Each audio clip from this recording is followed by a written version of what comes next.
Chapter 111, Lu Bu's Elder Brother. Several thousand of the escaping stronghold residents had been looted by several hundred refugees of their watches, jewelry, cash, and food, leaving nothing for them at all. The food they were carrying was already scarce. When the disaster struck, none of them were ready for it, so who would think to go and grab food? Or to put it better, the important people from the stronghold did not have a concept of what to do in a time like this.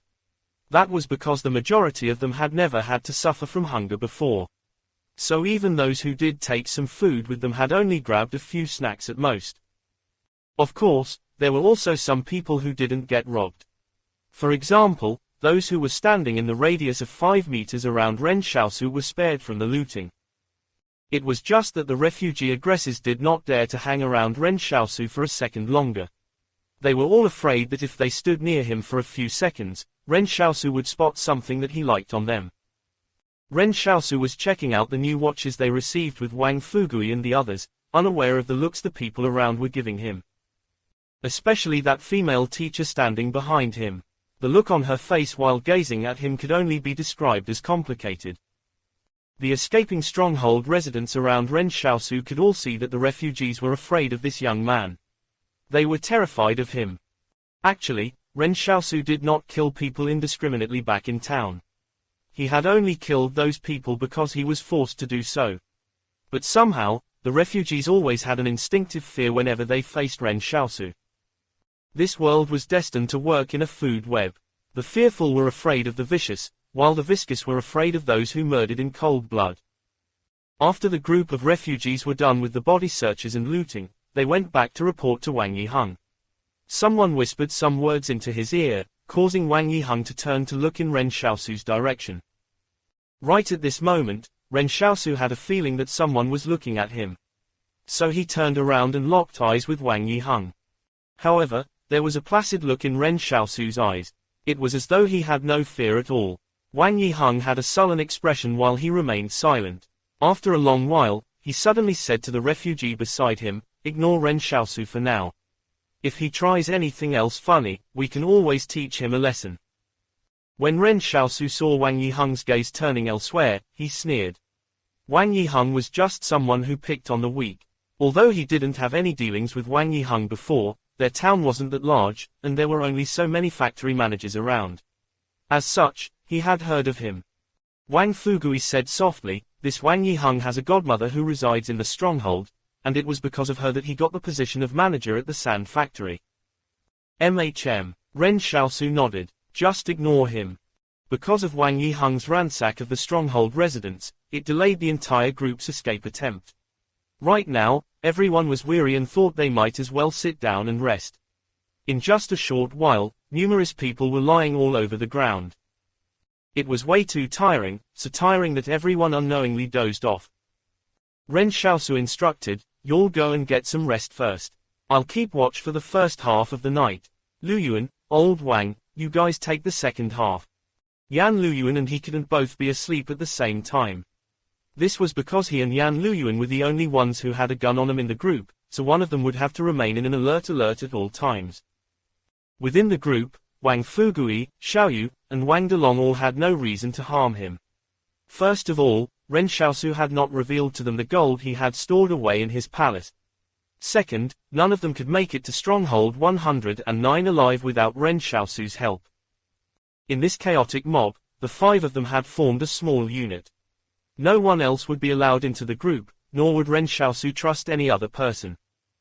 Yan Luyuan said, "Bro, why don't you sleep first and I'll keep watch for the first half? You should be tired after everything you've been through today." "No," Ren Xiaosu frowned and said, "Go and sleep like I told you to. Don't waste any more time." "Okay." Yan Luyuan nodded obediently. Wang Fugui gave a mental sigh. Seeing how well-behaved Yan Luyuan was in front of Ren Xiaosu, who could have imagined this kid had just shot and killed several criminals a few days ago. These two kids were cut from the same cloth. When everyone was asleep, Ren Xiaosu started thinking about what they should do. If they could get into Stronghold 109, that would be for the best. The gold he had and those medicinal supplies old Wang brought along should be enough for them to live on. But if they could not get in, they would have to make do with living in the town outside Stronghold 109. That earthquake should have affected Stronghold 109 as well, but it wouldn't have been instantly destroyed like Stronghold 113 had. All of a sudden, a middle-aged man stood up and walked over to Ren Xiaosu. Ren Xiaosu looked up at him. "Don't come any closer, or you'll die." Rather embarrassed, the middle-aged man said, "I was a supervisor at our Stronghold 113's logistics division. My name is Lu Hai." This time, it was Ren Xiaosu's turn to be stunned. He remembered that Luo Xinyu had told him Lu Bu's elder brother was a supervisor at the logistics division. Surely that wasn't referring to this person in front of him, right? Thinking of this, Ren Xiaosu felt unhappy. At that time, Ren Xiaosu had wanted to kill Lu Bu. But he, Zhu Xianchu, and Yang Xiaojun were not cold-blooded people, after all, so they didn't end up killing Lu Bu. But didn't Lu Bu still betray all of them? With the attitude Lu Bu had, would his brother be any better than him? Lu Hai looked at Ren Xiaosu and said, "It's actually like this, I was wondering if I could join your group. When we get to Stronghold 109, I'll immediately have my contacts help arrange for a good place to settle down inside the stronghold. If you want money, I have that too. But it's all kept in the King Consortium Bank." Ren Xiaosu gave him a cold stare. It was yet another person making empty promises. "I doubt even your division chief can do what you had just claimed, right? If you were really that capable, you wouldn't just be a supervisor. Get lost." Lu Hai paled as he remained silent for a long time. A lot of nearby people got awoken by the commotion. However, they did not make a sound and just quietly listened to the exchange between Lu Hai and Ren Xiaosu. In fact, many of these people had similar thoughts to Lu Hai's. It was very obvious that Wang Yiheng and the other refugees did not quite dare to mess with Ren Xiaosu. And Ren Xiaosu also seemed a little more approachable than Wang Yiheng's group. In that case, wouldn't it be good if they could get Ren Xiaosu to take care of them? They assumed Ren Xiaosu was a kind person since the group he was taking care of consisted of the old, young, and women. However, they did not know the things Wang Fugui and Xiaoyu had done for Ren Xiaosu. The students from Stronghold 113 No. 2 Senior High School were spread out and lying on the ground. They didn't care if it was dirty or not anymore as everyone was exhausted. Only that female teacher was still forcing herself to stay standing. When she saw people approaching Ren Xiaosu for help, her eyes lit up. But to her surprise, Ren Xiaosu dismissed all of those thoughts. She was a little disappointed, but there was nothing she could do. She also started dozing off. It had been a taxing day for this female teacher as she led her students in their escape. In the middle of the night, Yan Luyuan woke up. "Bro, it's your turn to sleep." Ren Xiaosu nodded. He glanced at Xiaoyu, Wang Fugui, and Wang Delong, who were all fast asleep. Thinking, he said with a sigh, "Let them rest well today. It's fine for just you and me to keep watch for the night." Chapter 112, Wild Vegetables. The next morning, Ren Xiaosu woke up very early. He did not understand why, but since he became a supernatural being, he felt more energetic than ever. It was like there was a fire burning non-stop inside his body. He had only slept for 4 hours last night, but after waking up, he could feel himself back at his best. Wang Fugui took out his food and handed it to everyone. They were now sharing their food. No one hid anything from the others. Seeing how the thousands of escapees were all going hungry without food, the escapees who were beside Ren Xiaosu's group swallowed hard when they saw them eating. But they could only watch them eat. None of these people dared to approach Ren Xiaosu to ask for food. They were not dumb. They knew no one would possibly share their food at a time like this. Instead of being rejected, they might as well not ask. Over at Wang Yiheng's side, they had looted a lot of food. But the problem for them was that most of those refugees had not brought any food with them either. And the number of these refugees on Wang Yiheng's side numbered over 600. In the end, only Wang Yiheng and a few dozen of his most trusted refugees managed to get anything to eat. The rest had to go hungry. "We have to continue moving," Wang Yiheng said with a sullen face. "Those of you who haven't had anything to eat yet, don't worry. I believe there'll be food further ahead. From today onwards, we'll all eat wild vegetables and tree bark if we have to." The refugees who didn't have anything to eat yet were all complaining in their heads, "Yeah, right, you're claiming you'll pick wild vegetables with us after eating a full meal. Where were you earlier?" However, they did not dare to speak out even if they were angry. In reality, this group of refugees was not united. Just as Ren Xiaosu had described, they were just a mob. Wang Yiheng led the refugees on a march. The thousands of stronghold residents making their escape followed them and started moving as well. Ren Xiaosu was a little puzzled. If it were he who had been robbed, he wouldn't follow Wang Yiheng and those refugees even if it meant death. But these escaping stronghold residents were different in that they still had to follow the refugees even if they were robbed by them. "Let's go," Ren Xiaosu said to Xiaoyu and the others. "It's still a long way from Stronghold 109. We can't afford to relax." Xiaoyu nodded. The majority of the townspeople were mentally stronger than those who lived in the stronghold. Whatever suffering they were going through, they experienced it long ago. The students behind Ren Xiaosu stood up as well. Their teacher was groaning in pain and even fell back onto the ground. Ren Xiaosu turned around to look and saw some of the female students wanting to help their teacher up. In the end, the female teacher slowly got up by herself. She said to her students, "Your teacher is fine. You don't have to worry about me. We must not lose sight of the main group." A student said softly, "Ms. Jiang Wu, I'm so hungry." They hadn't eaten for a full day, and after making such a lengthy escape, how could they not be hungry? Some of the students were even experiencing dizziness. The female teacher named Jiang Wu was put into a difficult situation. She consoled, "Let's keep moving forward. Who knows if we might find some food along the way. And there might be people from Stronghold 109 sent over to rescue us. If none of that works out, your teacher will pick some wild vegetables for us to eat." "Teacher, what do wild vegetables look like?" a female student asked. Ren Xiaosu glanced at that female student and saw she was still wearing a gold bracelet. If the group hadn't been standing close to Ren Xiaosu last night, that gold bracelet would probably have been taken by the refugees.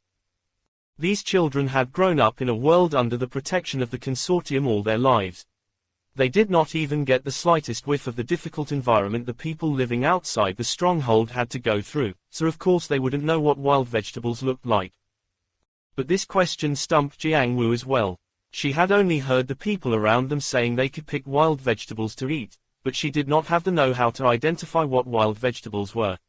This was not something they had learned in the stronghold before. But Jiang Wu was not stupid. She surreptitiously pointed at Ren Xiaosu and his group, then whispered to her students, "See those people in front. You can see at a glance they're more capable than the others. Whatever plants they pick, we'll follow along and pick the same ones as them." Ren Xiaosu had yet not realized that this teacher named Jiang Wu had already identified him as the most capable person of the entire escaping crowd. A student said, "Why don't we just ask him to help us?" Jiang Wu shook her head. "Now that the stronghold has been destroyed, you guys must understand something. No one owes us any help. We can only depend on ourselves." After setting off again, Xiaoyu, Wang Fugui, Yan Luyuan, and Wang Delong were clearly back to a better state of mind. Xiaoyu turned around to look at Jiang Wu and her students, then said softly to Ren Xiaosu in a happy voice, "There are quite a few pretty girls in that group of stronghold students, and they're even around the same age as you. How about it? Who caught your eye? Wanna let Big Sis go and speak to them on your behalf? They would absolutely be willing to follow you if you can take care of their meals." Ren Xiaosu did not know whether to laugh or cry. "Big Sister Xiaoyu, you don't have to worry about this. Getting to Stronghold 109 is our main priority." All right, Xiaoyu smirked. "But if you change your mind, you can let me know at any time. Big Sis will care for your future children." Suddenly, Ren Xiaosu's eyes lit up when he noticed the plants growing beside the road. He walked over and pulled the entire root out of the ground. When Jiang Wu saw this, she hurriedly whispered her students, go and search for the same plants he's picked." The students who had been hungry for some time rushed over to the side of the road. Right then, Ren Xiaosu told Wang Fugui, "These plants absolutely must not be eaten. After I had some of it 2 years ago, I had diarrhea for 3 straight days." When Jiang Wu and her students heard that, they were speechless. One by one, they threw away the plants they had just plucked out of the ground. Now, Ren Xiaosu realized the students were learning from him. After some thought, he told Wang Fugui, "That small bunch of plants next to your feet is known as pillow grass, aka shepherd's purse 1. It's an edible plant that if eaten raw will taste bitter due to its alkaline nature. But compared to surviving, what's a little bitterness?" Wang Fugui was confused about why he was being schooled on something like this. "My family always makes shepherd's purse dumplings, so I know this." However, Ren Xiaosu did not say this for his sake. Jiangwu gave Ren Xiaosu a look because she had been observing him all this time and knew why he had suddenly said this. He was saying it for her. Jiangwu glanced at Ren Xiaosu before turning back to her students and saying, "Everyone, go and pick the shepherd's purse." After she said that, she turned to look at Ren Xiaosu again and discovered he had already left with his group. Laughing next to Ren Xiaosu, Yan Luyuan said, "Bro, are you interested in that female teacher? She's quite pretty." Ren Xiaosu shook his head. "I'm only hoping that teacher will survive a while more by doing that, that's all." Jiangwu must have suffered quite a bit after bringing her students out and escaping from the stronghold. In a time like this, who had the time to care about whether others lived or died? Ren Xiaosu was a selfish person, but this didn't prevent him from admiring Jiangwu a bit. Chapter 113, A Balanced State of Mind. As the several thousand-strong group made their way forward, most of them did so in extreme hunger. Especially since it was the beginning of winter, those who didn't eat were extremely cold. At this time of year, the wild vegetables were beginning to shrivel up. Even a plant as tough as the shepherd's purse had started withering. The escaping masses scoured the roadside as they advanced, looking for anything from plants, to tree bark, and tree roots to eat. At the beginning, the people from the stronghold still held on to their dignity. But now that they were this hungry, they dropped whatever they had left. Instead, it was Ren Xiaosu and company who did not feel any stress. They had been eating such things all along. When wild vegetables were eaten raw, they tasted bitter. They would leave an astringent aftertaste. Some people vomited after eating them as their bodies couldn't handle such foods. However, some people were even more unfortunate. They ended up dropping to the ground and started foaming at their mouths after eating some unknown food they found.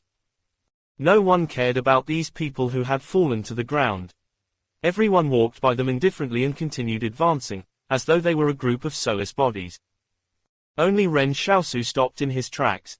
He looked at someone who had fallen and said to Yan Luyuan, "These are the symptoms of eating pulsatilla root 1, which I usually call wild celery or poison ginseng. The leaves of this plant look exactly like that of celeries.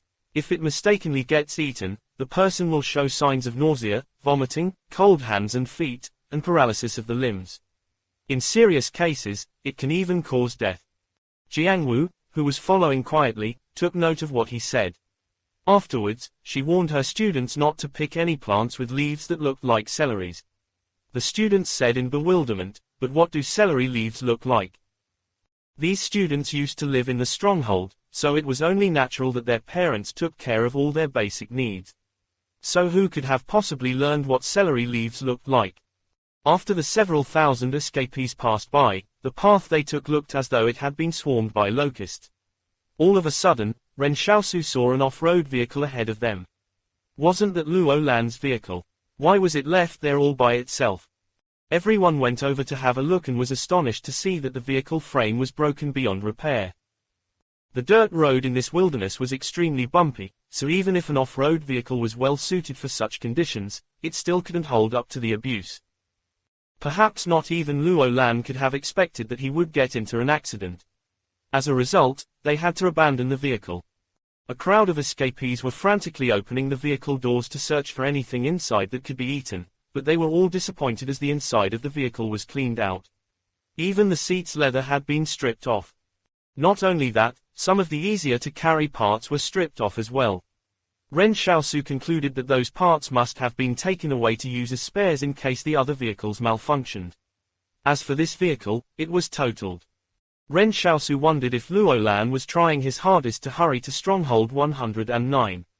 Logically, Luo Lan might even have arrived at Stronghold 109 by now. Today, many of the escapees were discussing whether they would be allowed into the stronghold when they got there. On what basis could Stronghold 109 reject them from entering? They were, after all, legal residents of a stronghold. Although there was a big division between the various strongholds, with the organizations the true controllers of each stronghold, they were all supposed to be on the same battlefront. Some of these people were also saying they would probably not be allowed in. They were from Stronghold 113, controlled by the King Consortium. But Stronghold 109, which they were heading to, was controlled by the Li Consortium. If they refused to let them in, there was really nothing they could complain about. Ren Xiaosu thought important people from the consortium such as Luolan would probably not have to think about whether they would be allowed into the stronghold. After all, the Li Consortium would still have to give some face to the King Consortium. But for everyone else, it would be difficult to say where they would end up. They kept moving, but not long after, Ren Xiaosu saw yet another military transport truck parked alone on the road. Yet another vehicle had broken down. Everyone walked closer and realized it had a flat tire. Did they not have any spare tires? Ren Xiaosu wondered. When the military transport truck passed Ren Xiaosu, he saw that it was full of soldiers. Clearly, they had overloaded the truck with too many people. If any more of their vehicles broke down, Ren Xiaosu thought it would probably be incredibly difficult for Luolan to get to Stronghold 109. But everyone was overjoyed at the sight of these impaired vehicles. When Luolan and his people drove by like the wind, the escapees were all thinking about what gave them the right to travel in vehicles while everyone else had to walk. But it was all good now. Their state of mind had been brought back into balance. On this night, everyone settled down next to the abandoned military transport truck to get some rest. It couldn't even be called a campsite, as it was purely a mass of people huddling together on the ground in the wilderness to sleep. The ground was freezing, and lying down on it would cause the cold temperature of the ground to seep into their bodies. A lot of these people wanted to start a campfire, but the problem was they had nothing to start a fire with. After Ren Xiaosu found a place for Yan Luyuan and the others, he went to pick some firewood. The accursed weather was getting colder, so the firewood would have to last through the night. Otherwise, everyone could easily catch a cold when they woke up the next morning. Even though Wang Fugui was carrying medicinal supplies, who in the right mind would choose to get sick for no good reason? At this time of year, it was pretty easy to find firewood. When Ren Xiaosu came back carrying a large pile, he spotted Jiang Wu crouching on the ground as she attempted to start a campfire. This female teacher had organized her students and got them to gather back a lot of firewood. Then she tried her hardest to drill wood to start a fire. Ren Xiaosu silently shook his head, thinking that this delicate female teacher had probably never done such tough work before. Normal people who wanted to start a fire this way might not even be able to start one after blistering their hands from drilling the wood. Jiang Wu thought she might as well stubbornly hand drill to start a fire. A male student said, "Teacher, why don't you let me do it instead?" Jiang Wu shook her head. "You're students. There's no need to do such menial and hard work. Go and get some rest." She glanced to Ren Xiaosu's side, hoping to learn from watching how he drilled the wood to make a fire. In the end, she saw Ren Xiaosu taking out a box of matches. Why was this person always so prepared? Jiang Wu covered her mouth in astonishment.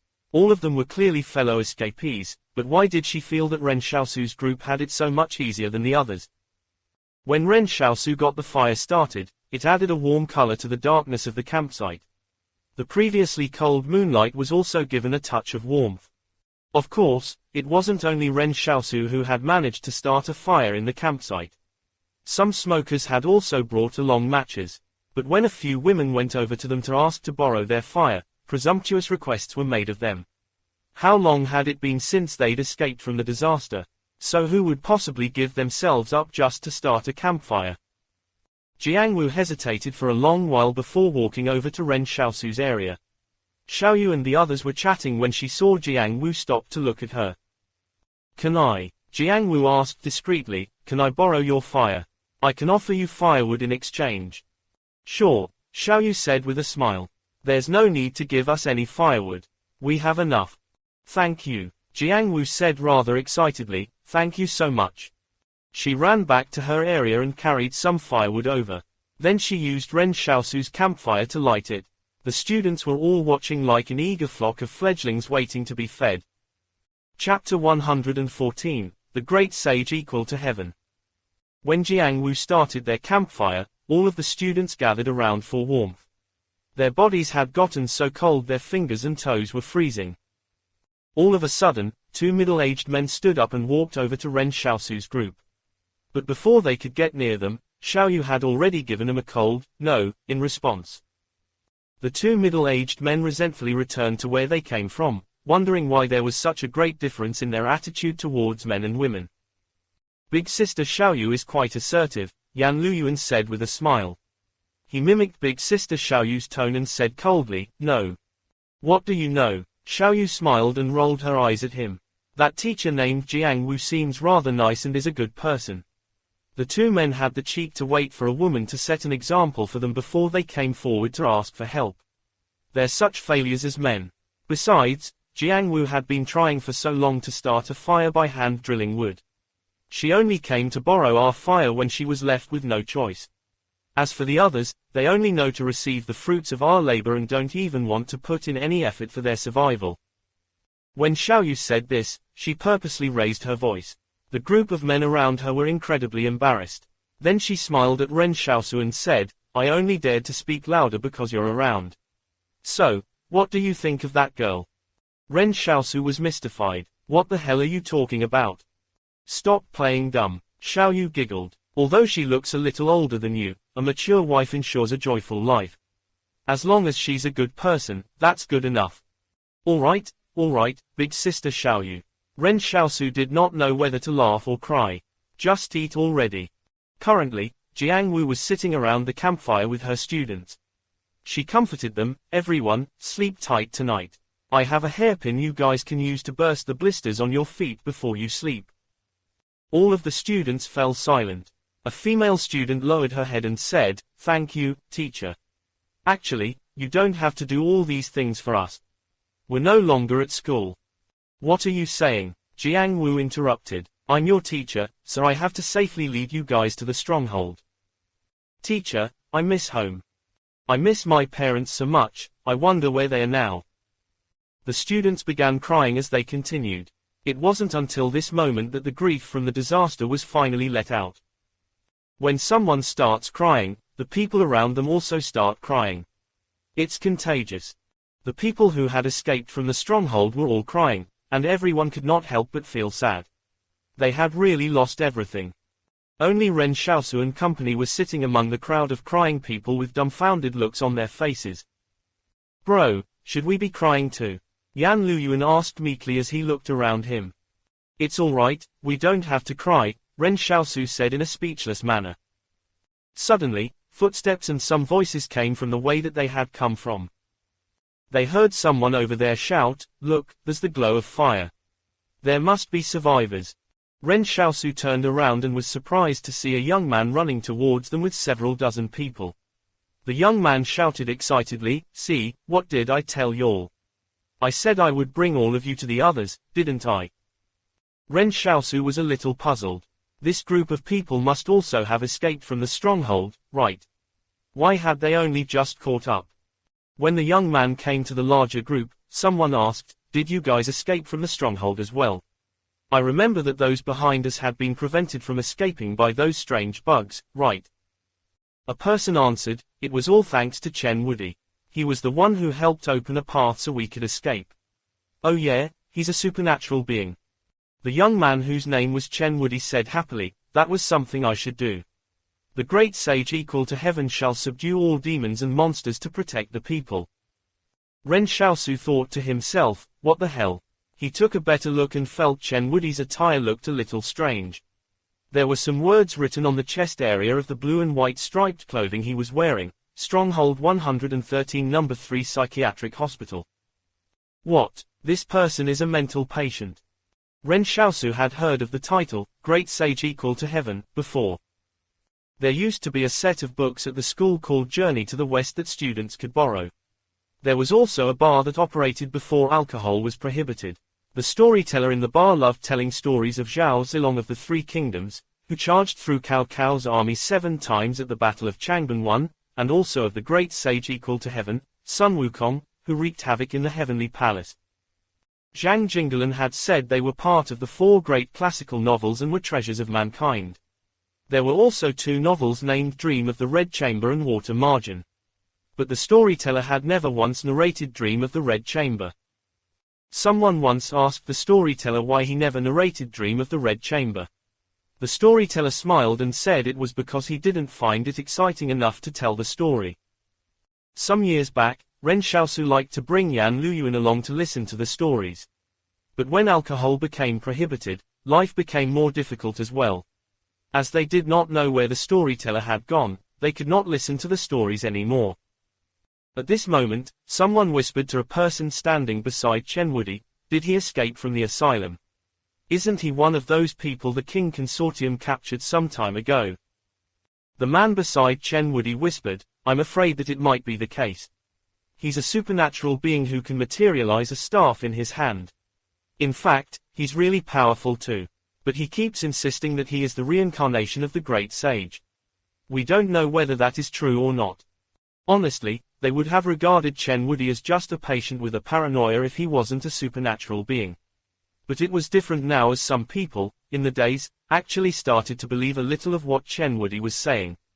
But of course, they were also skeptical. Ren Xiaosu looked at Chen Wudi with curiosity, as he was now extremely interested in everything related to supernatural beings. But as Chen Wudi's gaze swept through the crowd, his expression changed when he saw Ren Xiaosu. His eyes seemed to overflow with exhilaration. "Make way, make way." Chen Wudi squeezed through the crowd as he walked over to Ren Xiaosu. Ren Xiaosu got an ominous feeling about this. Yan Luyuan asked in a whisper, "Bro, do you know him?" "No," Ren Xiaosu said in puzzlement. Chen Wudi was approaching Ren Xiaosu. Finally, he stopped when he came before Ren Xiaosu and looked at him with piercing eyes. "Master," Chen Wudi surprisingly said. Ren Xiaosu had no response. "What the hell?" Chen Wudi turned around and shouted to those who were with him, "I found my master. Y'all take care of yourselves. I'll be escorting him to the Western Paradise on a pilgrimage to obtain the Buddhist scriptures." Everyone watching was speechless. Wang Fugui was next to them and started laughing like mad. Even though he could not understand what was going on, he felt an inexplicable joy when he saw Ren Xiaosu's shocked expression. But at this moment, Chen Wudi turned his head to Wang Fugui and said, "Pigsy, what are you laughing at?" Wang Fugui stopped laughing. Chen Wudi ignored him and went on to look at Wang Delong. Then he said with a smile, "Friar Sand, you're here too. That's great." Wang Delong was confused and suddenly felt that his relationship with his father seemed to have changed. Originally, they were father and son. But it had turned into a relationship of fellow disciples. What the hell? Ren Xiaosu suddenly felt a little melancholic. Did he really have to go to the Western Paradise to obtain the Buddhist scriptures? The turning points in life were always unexpected. Chapter 115, It's You. Ren Xiaosu stared at Chen Wudi in dismay. "I have to explain that I'm not your master, and I won't go to the Western Paradise on a pilgrimage to obtain Buddhist scriptures. That can't be right." Chen Wudi shook his head. "Master, which direction are you heading?" "Southwest." Ren Xiaosu was a little stunned. "Stronghold 109 is to the southwest." Chen Wudi said solemnly, "The Western Paradise is also in the southwest. Perhaps Master hasn't realized it yet, but you're already on your pilgrimage." What the hell? This was the first time Ren Xiaosu was so confused by someone. "I'll repeat myself, I'm really not your master, old Wang is not Pigsy, and the person next to him is Wang Delong, not Friar Sand." Chen Wudi gave a wave of his hand. "That isn't important." Ren Xiaosu and Wang Fugui were dumbfounded. What did he mean by it wasn't important? It was very important, all right. Beside them, Yan Luyuan was trying to hold back his laughter as he was afraid he would attract Chen Wudi's attention. Xiaoyu was hiding behind Yan Luyuan, and the two of them were laughing so hard their bodies began to tremble. At this moment, someone asked, "What did you guys encounter during the escape?" Those who had just joined the larger group were still in a state of shock. Those bugs with human faces on their backs were terrifying. Last night, we even heard wolves howling. We were so frightened we did not dare to sleep for the entire night. But fortunately, Chen Wudi. "Call me the great sage," Chen Wudi corrected. Okay, fortunately, the great sage helped us drive away all the bugs. They seemed to be quite afraid of him. The person speaking was exhausted as he had been in constant fear for the past 2 days. Now that they had joined thousands of others, they finally felt a sense of security. Meanwhile, Ren Xiaosu was starting to think about how to get along with this Chen Wudi. This guy claimed to be the reincarnation of the great sage equal to heaven, but Ren Xiaosu did not believe his claims. He presumed this fellow had heard too much of the story of the Monkey King when he was young, so he ended up fantasizing himself to be said hero. In fact, Ren Xiaosu realized after reading Journey to the West that the unyielding heroic image of the great sage who subdued evil was purely the imagination of the people. They only exaggerated his image because they needed a hero to look up to. At this moment, Wang Yiheng and the others came over. He deliberately avoided Ren Xiaosu and said to the group of people who had just arrived, "Hand over all your valuables."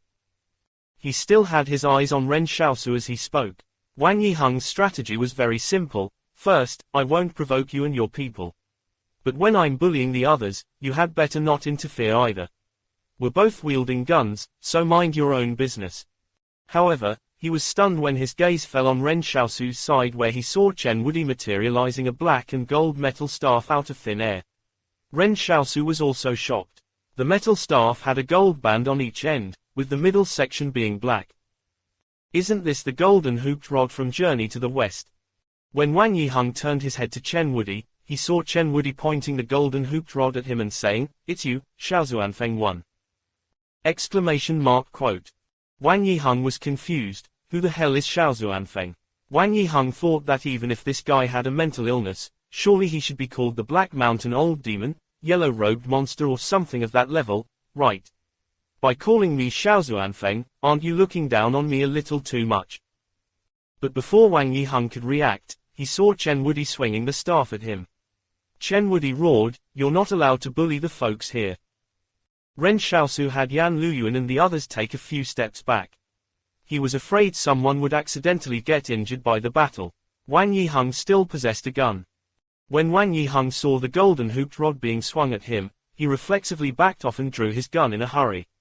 Chen Wudi's staff brushed past the tip of Wang Yiheng's nose before slamming into the ground, stirring up a cloud of dust as the ground trembled. In his surprise, Ren Xiaosu wondered whether Chen Wudi's staff really weighed more than 13,500 catties 1. No, it shouldn't be that heavy. With a loud bang, a muzzle flash appeared from Wang Yiheng's gun. But everyone was stunned. No one knew when Chen Wudi had placed his staff horizontally in front of his chest. He laughed and said, "No bullets can penetrate my golden hooped rod." Nearby, Yan Luyuan curiously said, "But the bullet didn't hit your golden hooped rod. Your chest is bleeding." Chen Wudi looked down at his chest, then took a deep breath and said, "Fuck." After that, the veins on Chen Wudi's neck pulsated, and the bullet that went into his chest was squeezed out of his body with brute force. In fact, Ren Xiaosu noticed the bullet itself did not penetrate his skin. He could still see part of the brass bullet exposed on the surface of Chen Wudi's skin. According to the story, the great sage equal to heaven was so strong he was basically invulnerable. But what kind of muscle strength would it take to stop bullets from penetrating? Ren Xiaosu was absolutely sure he couldn't do the same. Wang Yiheng clenched his teeth and attempted to fire off another shot. But in the blink of an eye, Chen Wudi vanished from view. A moment later, the heavy golden hooped rod appeared on Wang Yiheng's left, vibrating as it swooshed through the air. It almost felt like the air around it was resonating. As the refugees around Wang Yiheng fled from the scene of battle, the golden hooped rod smashed ruthlessly into Wang Yiheng's waist. With an audible crack, Wang Yiheng's body was twisted in an irregular fashion from his waist. This strike had broken his spine. In that instant, Wang Yiheng was sent flying away. He could feel his whole body paralyzed as he lay on the ground. Chen Wudi plunged the golden hooped rod hard onto the ground with a loud thud. Holding the staff upright, he looked majestic. Chen Wudi turned around and looked at Ren Xiaosu. "Master, am I cool?" "I'm really." Ren Xiaosu was dumbfounded and did not know how to continue the conversation. The refugees quickly distanced themselves from Wang Yiheng. They were all afraid of getting implicated by Wang Yiheng, who was wailing in agony on the ground, while other escapees' eyes were filled with joy. They had long hated Wang Yiheng and knew he would only get more and more difficult to satisfy. Someone said to Chen Wudi, "Thank you." "Why are you thanking me?" Chen Wudi waved his hand without a care. "You should thank my master instead." A few people were stunned as they turned around and looked at Ren Xiaosu. "Thank you." Ren Xiaosu's eyes lit up, because he had received more than 10 gratitude tokens with almost no effort. He had been worrying about how to collect more gratitude tokens.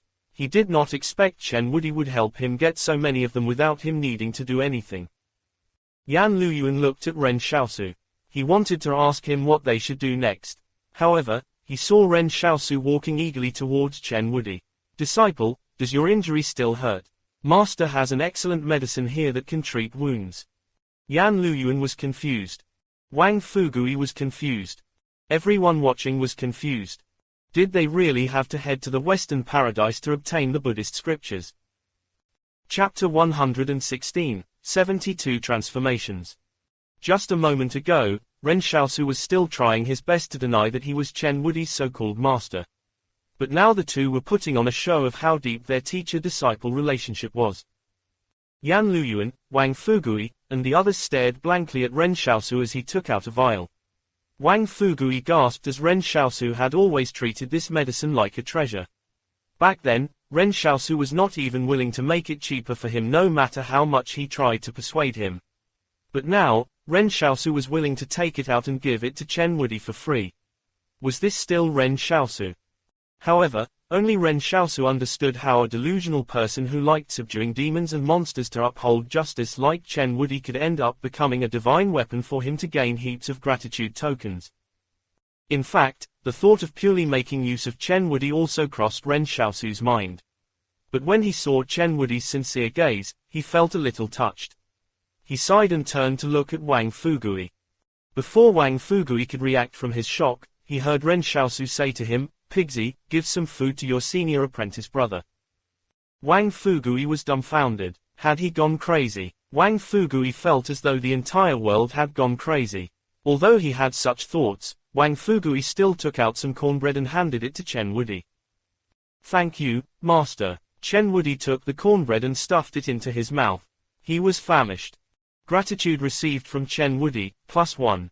The palace's judgment could not be wrong. This was a sincere thank you. When Ren Xiaosu looked at Chen Wudi gobbling down his food, he suddenly felt that this master-disciple relationship wasn't too bad.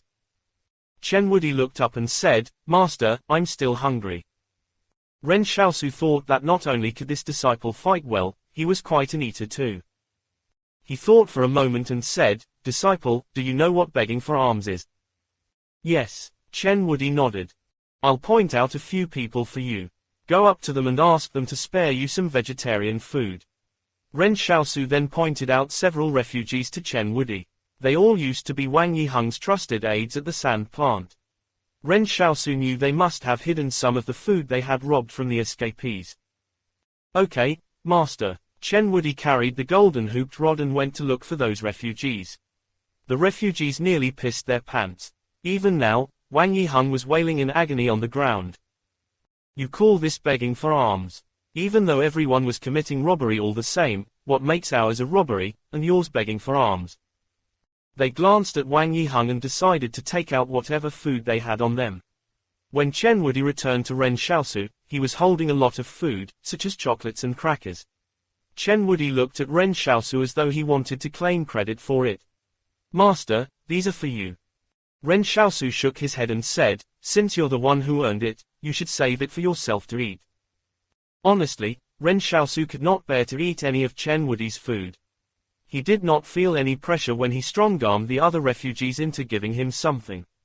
But for some reason, Ren Xiaosu kept feeling a sense of guilt whenever the thought of bullying the dim-witted Chen Wudi crossed his mind.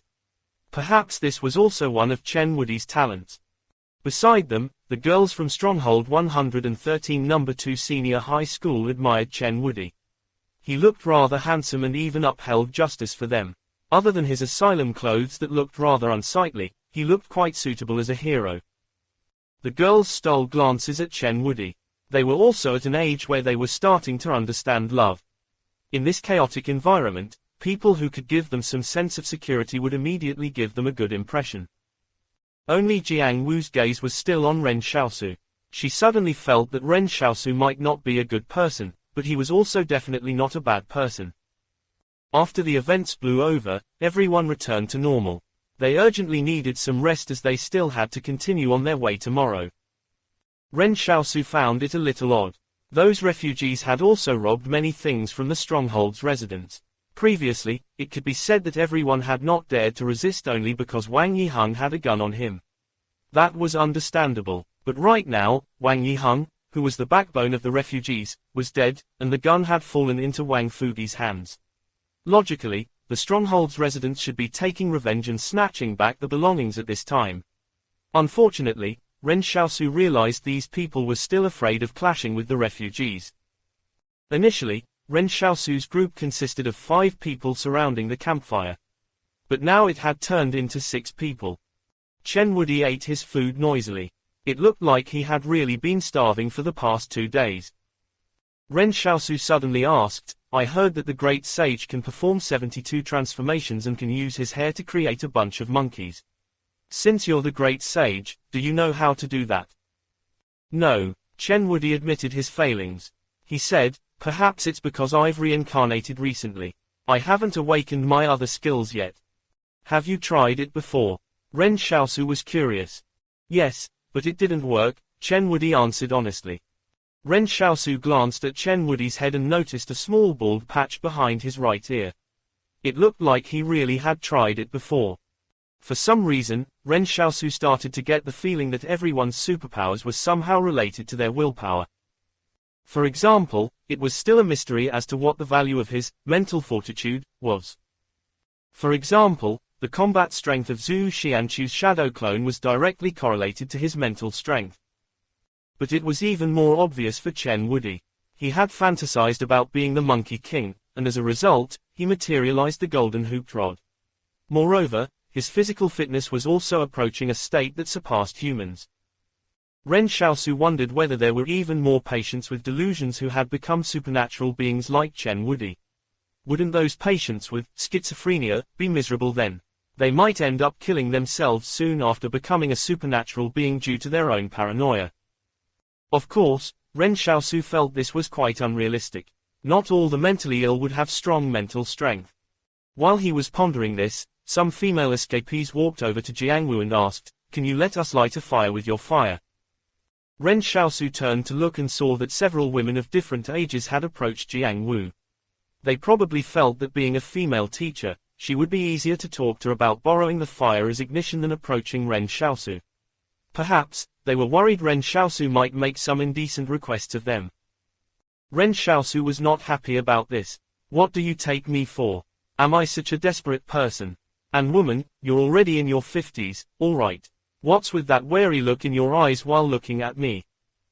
But Jiangwu did not oblige their request. She looked at Ren Xiaosu and asked, I borrowed your fire to light mine. Would you agree if I let them use my fire to light theirs? Go ahead. Ren Xiaosu looked up at the women.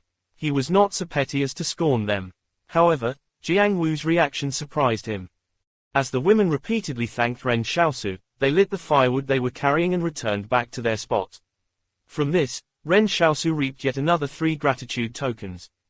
Chapter 117, You Have to Go. Looking at the women bringing the firewood back to their location, Ren Xiaosu lamented that it truly was quite difficult for women to survive in this sort of environment. At this moment, he heard someone snoring beside him. When Ren Xiaosu turned around to look, he saw that Chen Wudi had fallen asleep while eating. Chen Wudi was probably exhausted from having to protect dozens of people all by himself en route. Ren Xiaosu felt this world was a little ironic. Of the several thousand people here, only the crazy Chen Wudi and one woman named Jiangwu were willing to be good people.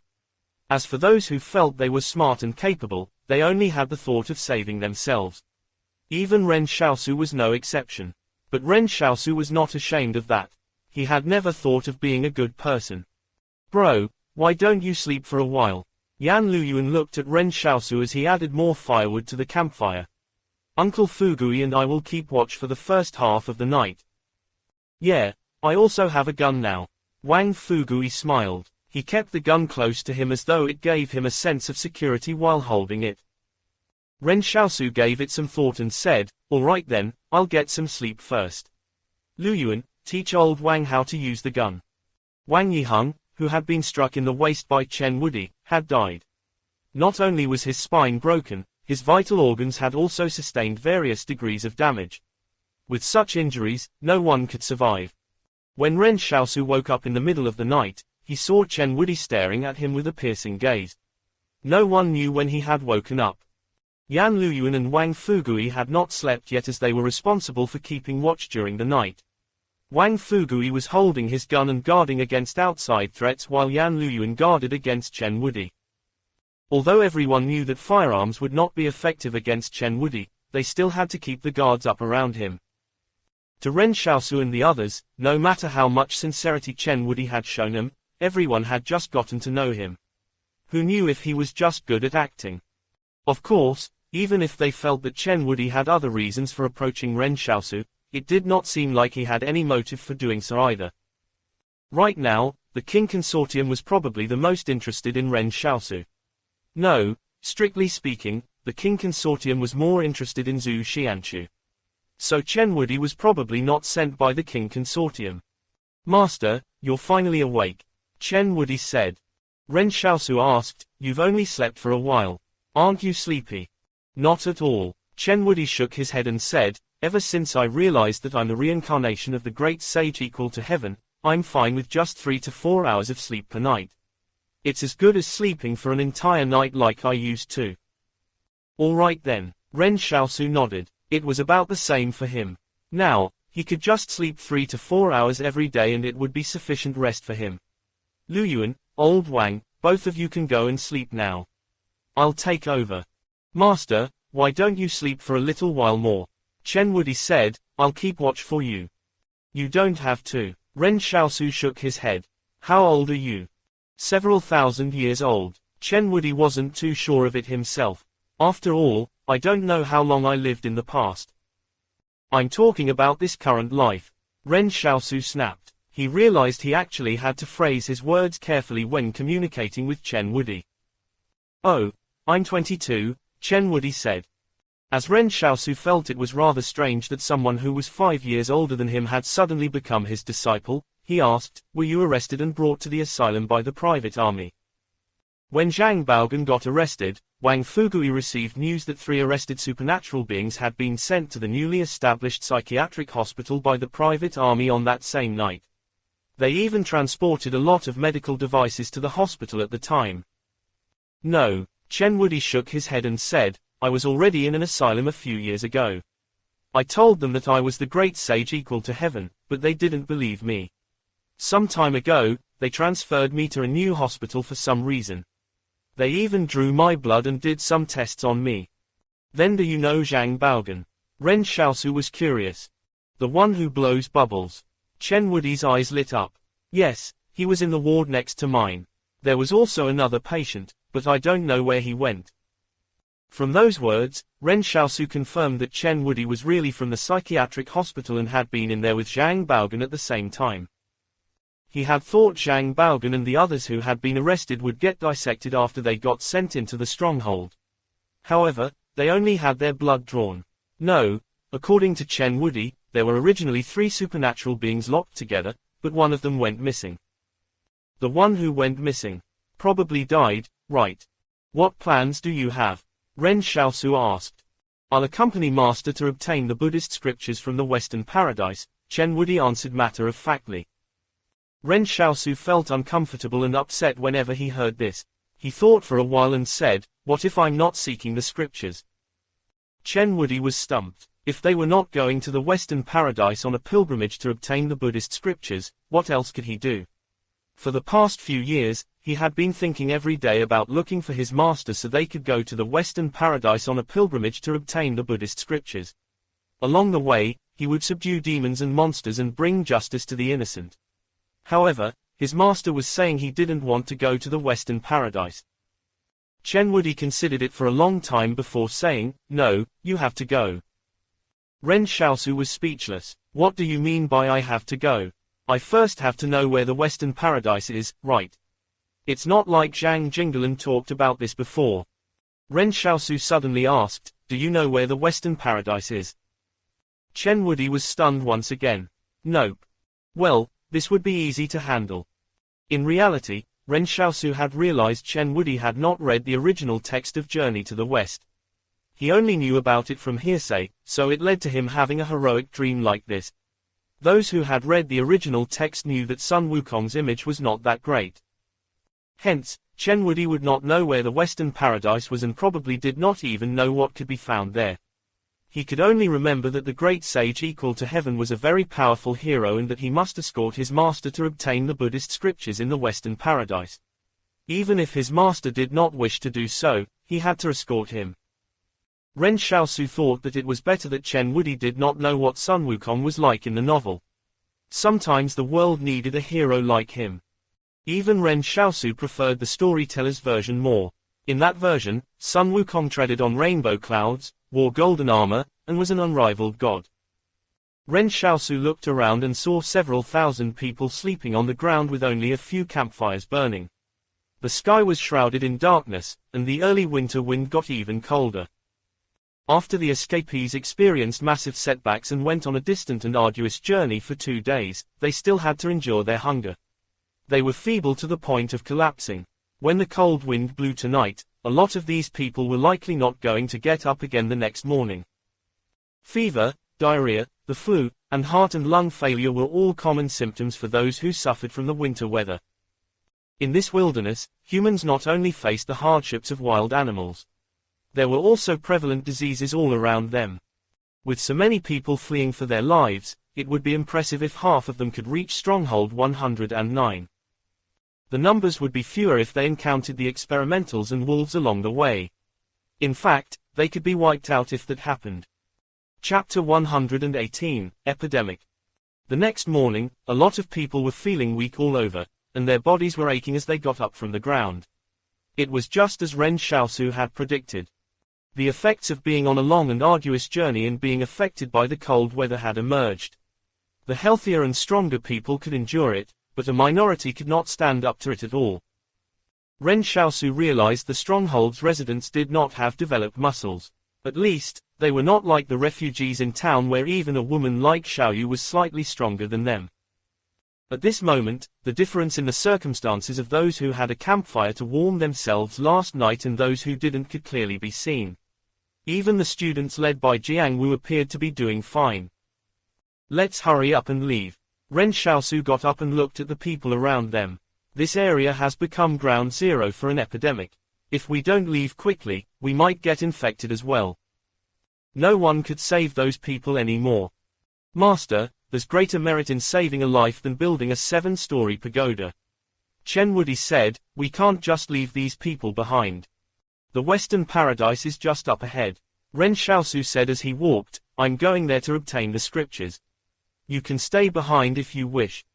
Chen Wudi was stunned. After considering it for a long while, he finally caught up. It seemed that escorting his master to the Western Paradise to obtain the Buddhist scriptures was top priority for him. Seeing Chen Wudi catch up, Ren Xiaosu heaved a sigh of relief. He was worried Chen Wudi would foolishly try to save those several hundred people who had fallen sick. How could they save them? Wang Fugui still had some antibiotics on him, but how much could the medicine that one person carried do in this situation? Besides, that was all of Wang Fugui's life savings, so why would he selflessly give it up to those people? When they were about to leave the place, Jiang Wu gathered her students to follow close behind. In any case, Jiang Wu would have her students do whatever Ren Xiaosu was doing. As everyone looked at the sick people around them, it was inevitable they would feel a little gloomy. But what could they do? Some of the kinder students said to Jiang Wu, Teacher, why don't we stay behind and help them? Jiang Wu clenched her teeth in a dilemma. She decided, no, we need to learn to save ourselves first. Perhaps I'm teaching you the wrong things right now, but you guys must leave with me straight away. This world had forced such a gentle and kind teacher into a corner, but she did not regret it. Stay close and don't fall behind, everyone. Do you still remember the wild vegetables we ate yesterday? Pick them if you spot any by the road, Jiang Wu said. But those wild vegetables taste horrible, a student muttered with his head lowered. Even if it tastes horrible, you still have to eat it, Jiang Wu said firmly. With Ren Xiaosu getting up to leave, the escapees who could still move tagged along. They felt aimless and only knew how to follow whoever took the lead. In the end, only the sick people were left lying on the ground. Ren Xiaosu was puzzled. He knew the wolves had been following him all this while, but they had not come out to attack the group. Why was that? It was clear these people were no threat to them, so could it be the wolves were deterred by the number of people in the group? What about the experimentals? Ren Xiaosu was hoping that they had gone northwards from the Jing Mountains with the King Consortium's people. That way, he would not have to worry too much about their threat. Of course, if the experimentals perished in that volcanic eruption, it would even be better. Ren Xiaosu still couldn't determine how many experimentals there were or who had created them. He only understood that this world was not as simple as he had thought it was. At this moment, the escapees were mostly avoiding Ren Xiaosu and company as they made their way along. Ren Xiaosu had deliberately refrained from showing his superpower to the escapees because they still had to go to Stronghold 109. Who knew what they did to supernatural beings over there? What if they started arresting such people when they saw them, just like what had happened in Stronghold 113? As Chen Wudi had already exposed himself as a supernatural being, this could end up becoming troublesome for them. Ren Xiaosu felt a bit uncertain, but they could only take it one step at a time. Ren Xiaosu found it quite funny when he saw another stationary off-road vehicle up ahead. He remembered there were 3 off-road vehicles and 2 military transport trucks when the King Consortium drove past them. But now, more than half of them had broken down. While making their escape yesterday, they had seen an off-road vehicle and a military transport truck parked on the side of the road. And now, yet another vehicle was dumped midway. Ren Xiaosu thought that if they hurried up, they might just catch up to the King Consortium's people. After all, they couldn't fit so many people into the remaining vehicles after 3 had broken down. Therefore, some of them must be traveling on foot. Luo Lan would probably have his soldiers walk slowly to their destination while he went on ahead to Stronghold 109 in one of the remaining off-road vehicles or military transport trucks. As the evening sun shone down on them, the escapees furthest up front raised a ruckus. Someone shouted, "Everyone, look! It's the people from the King Consortium." Someone shouted, "Let's get help from them. We've finally met up with the troops." They did not even consider whether the combat brigade was willing to let them join the group and madly dashed up to the front. It was as though they were trying to grab onto a lifeline. Ren Xiaosu looked up when he heard the commotion. He was surprised to see Luo Lan sitting in the scarlet sunset with several hundred of the King Consortium's combat troops. Why had this fatty only walked until here? Furthermore, Ren Xiaosu felt that Luo Lan's pants looked a little funny. Upon closer inspection, why did his pants seem like they were made from 2 leather seat covers stitched together? At this moment, Luo Lan was ordering the soldiers to set up the tent. But when he turned around, he nearly jumped out of his skin. There was a large, dense crowd of people closing on them. He quickly said to the troops, "Quick, those carrying firearms, take them out and prevent the escapees from invading our campsite." As the King Consortium's troops were combat-oriented, the sounds of weapons being cocked reverberated right after Luo Lan finished speaking. When the escapees saw the guns pointing in the direction, everyone stopped in their tracks. They were at a loss. A middle-aged man shouted from a distance, "Boss Luo, I'm Little Zhang from the Planning Division. You've met me before." Luo Lan hopped a loogie and shouted, "Aren't you embarrassed to be called Little Zhang at your age? All of you, move back. We'll open fire if you take another step forward." None of the escapees dared to move. The King Consortium did not care about who they were. As long as it were not one of their own, they would treat everyone as their enemies. Ren Xiaosu was observing this scene while hiding behind the crowd. He had hoped the King Consortium would not interact with the escapees. After all, it was quite possible he was wanted by them. Of course, Ren Xiaosu felt that these people did not have the excess energy and time for that. Seeing so many of the King Consortium's troops wrapped up in bandages, it looked like they had been injured while escaping from the stronghold. But Ren Xiaosu was a little curious. Luo Lan had not abandoned the soldiers and run off by himself. This surprised him a great deal. Chapter 119, Where is the Western Paradise? The escapees and the King Consortium's combat brigade eventually reached a standoff. The escapees had no intention of attacking the combat brigade, they just couldn't accept the situation. Everyone initially ran over in enthusiasm to seek refuge with the troops, but they backed off when the guns were pointed at them. In reality, Ren Xiaosu felt there was nothing wrong with the actions the King Consortium took. If it were him, he would have done the same. But the escapees felt that even though they could not get near the King Consortium, it would be good enough to follow them. So they decided to rest on the spot. When the King Consortium set off, they would quietly follow them. At the very least, the King Consortium would know how to get to Stronghold 109, right? Besides, now that there was clearly no more space in the King Consortium's vehicles, the majority of those from the King Consortium had to travel on foot. As such, the escapees were not worried they would get shaken off by them. Xiaosu, will there be any danger if we stick so close to the King Consortium? Wang Fugui asked in worry. After all, Ren Xiaosu had killed several of their people who were keeping watch at the school when the earthquake struck. It should be fine. Ren Xiaosu stole a glance at the King Consortium. Currently, the King Consortium and the escapees were separated by an open area. It seemed like the King Consortium's people did not intend to make any contact with them.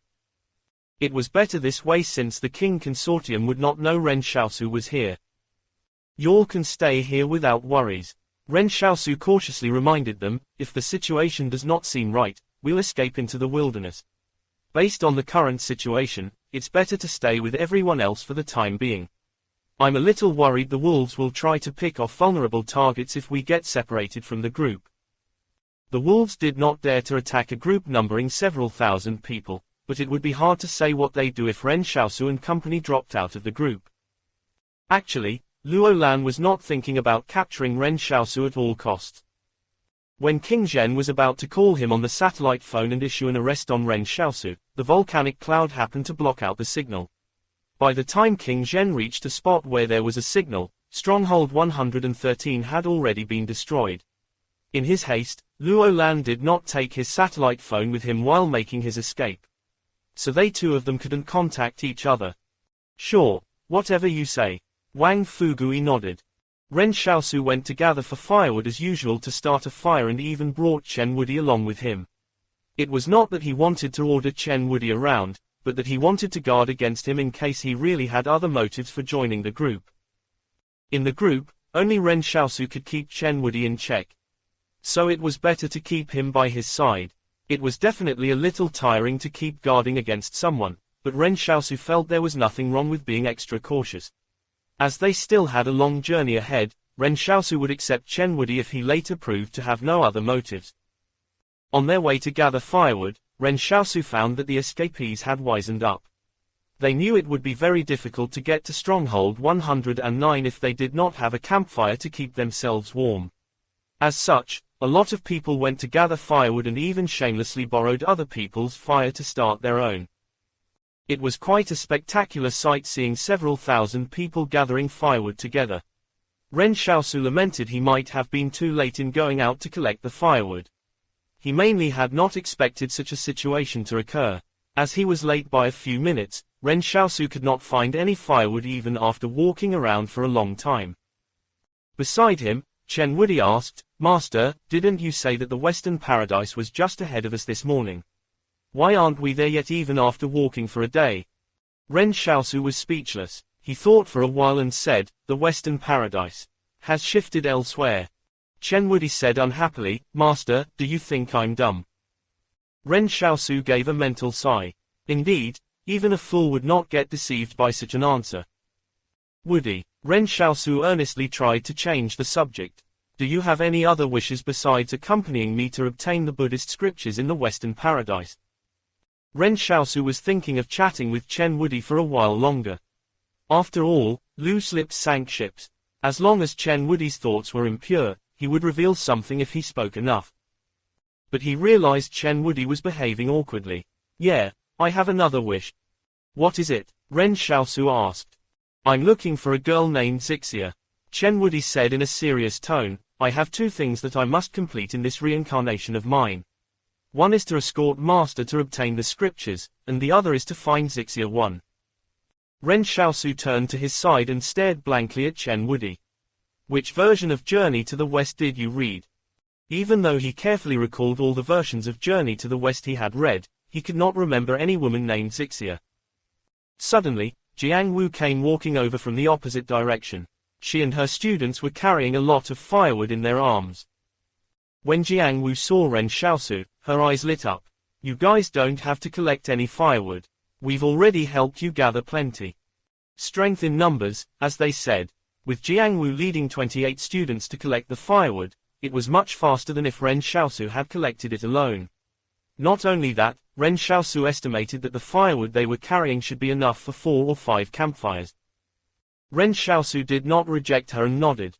It was a good thing she intended to return the favor, and he did not mind her kind gesture. He saw several female students looking at Chen Wudi in embarrassment. They walked over hesitantly and said to him, "You're so handsome." Chen Wudi was stunned before replying, "Thank you, female almsgivers." The words, female almsgivers, were like buckets of cold water that immediately extinguished any romantic thoughts the young women had. Ren Xiaosu ignored him as he walked to the front. He shouted as he walked, "Come, come, I've discovered some good things." Sometimes, nature is very generous in gifting. As long as you have a good pair of seeking eyes, you would definitely not starve to death. Just as Ren Xiaosu was about to turn around, he suddenly saw that something was off about the patch of wild grass in front of him. Taking a closer look, he realized it was a sweet potato field. He did not know how long this sweet potato field had been growing in the wilderness. Furthermore, this was the season sweet potatoes were the most delicious. Ren Xiaosu turned around and said to Jiang Wu, "What are you still standing around for? Have your students start digging." "Oh, okay." Jiang Wu reacted immediately as she beckoned her students to start digging. Honestly, if not for Ren Xiaosu, she would not know there were so many sweet potatoes growing underground. They had to hurry before the other escapees found out. Otherwise, there wouldn't be many sweet potatoes left for them. There were simply too many escapees. As Jiang Wu dug for the sweet potatoes with her students, she constantly stole glances at Ren Xiaosu. This young man was always full of surprises, which gradually turned into a strange kind of dependence for her. Jiang Wu felt that as long as they followed Ren Xiaosu, they would make it to Stronghold 109 alive. Within a minute, all of the other escapees rushed over once they learned of the situation here. No one dared to vie with Ren Xiaosu for the sweet potatoes. But as the field was huge, there were still many other spots for them to dig. Ren Xiaosu did not care about the others. He and Chen Wudi dug up more than 30 sweet potatoes before they finally stopped. These sweet potatoes were shockingly large, so they wouldn't have to worry about their provisions for the next few days at least. When he got up from the ground and looked around him, he was shocked to see that the entire sweet potato field had almost been stripped bare by the escapees. Even a locust swarm was not that terrifying. Chapter 120, House Arrest. It didn't seem like tonight would be difficult to get through. Several thousand people had gathered around their campfires to keep themselves warm and thrown countless sweet potatoes into the fire to roast. Eventually, the entire campsite was suffused with an enchantingly sweet aroma. In the night, it seemed like countless lamps had been lit in the dark, and the desolate wasteland was flickering with yellow light. Many people were watching with great anticipation as the sweet potatoes roasted in the campfires. The sweet potatoes were each as large as a liquor bottle. When Chen Wudi ate 3 of them in one sitting, Ren Xiaosu was shocked. He suddenly felt that Chen Wudi had acknowledged him as his master, probably so that he could scrounge all his food. As Chen Wudi wiped his mouth clean, he looked at the people around him, Ren Xiaosu, Wang Fugui, Yan Luyuan, Xiaoyu, and Wang Delong. "What are you looking at?" Ren Xiaosu gave him a look. "Master, don't you think that our group's still missing something?" Chen Wudi asked. Ren Xiaosu was stunned for a moment. "What are we missing?" Chen Wudi's gaze kept wandering back and forth between Yan Luyuan and Xiaoyu. "We're still missing a white dragon horse one." Yan Luyuan and Xiaoyu both felt sick. However, Chen Wudi had principles. He said, "You two don't have to look at me like that. Neither of you is the white dragon horse. I won't acknowledge just anyone." Wang Fugui and Wang Delong felt uncomfortable again. Could this mean the two of them were really Pigsy and Friar Sand? Ren Xiaosu was speechless and a little melancholic. The group had been quite normal, but why did the group become weird after Chen Wudi joined them? But Ren Xiaosu was more surprised by the fact that Chen Wudi had a logic system he abided by even though he was insane. So why had he acknowledged Ren Xiaosu as his master? He ignored Chen Wudi as he quietly estimated everyone's food intake. Currently, the sweet potatoes they had should be enough for them to survive on for the next 2 days. Furthermore, food like sweet potatoes might not turn bad even if they were kept past winter. However, it would be a little tiring to carry them as they pushed on towards Stronghold 109. After all, sweet potatoes were rather heavy. They were only about 100 kilometers away from Stronghold 109. Calculating the distance the average person could travel in 8 hours, it was about 40 kilometers a day. If the intensity were higher, it might be possible to walk 50 kilometers. However, Wang Fugui, Wang Delong, and Xiaoyu probably couldn't take it.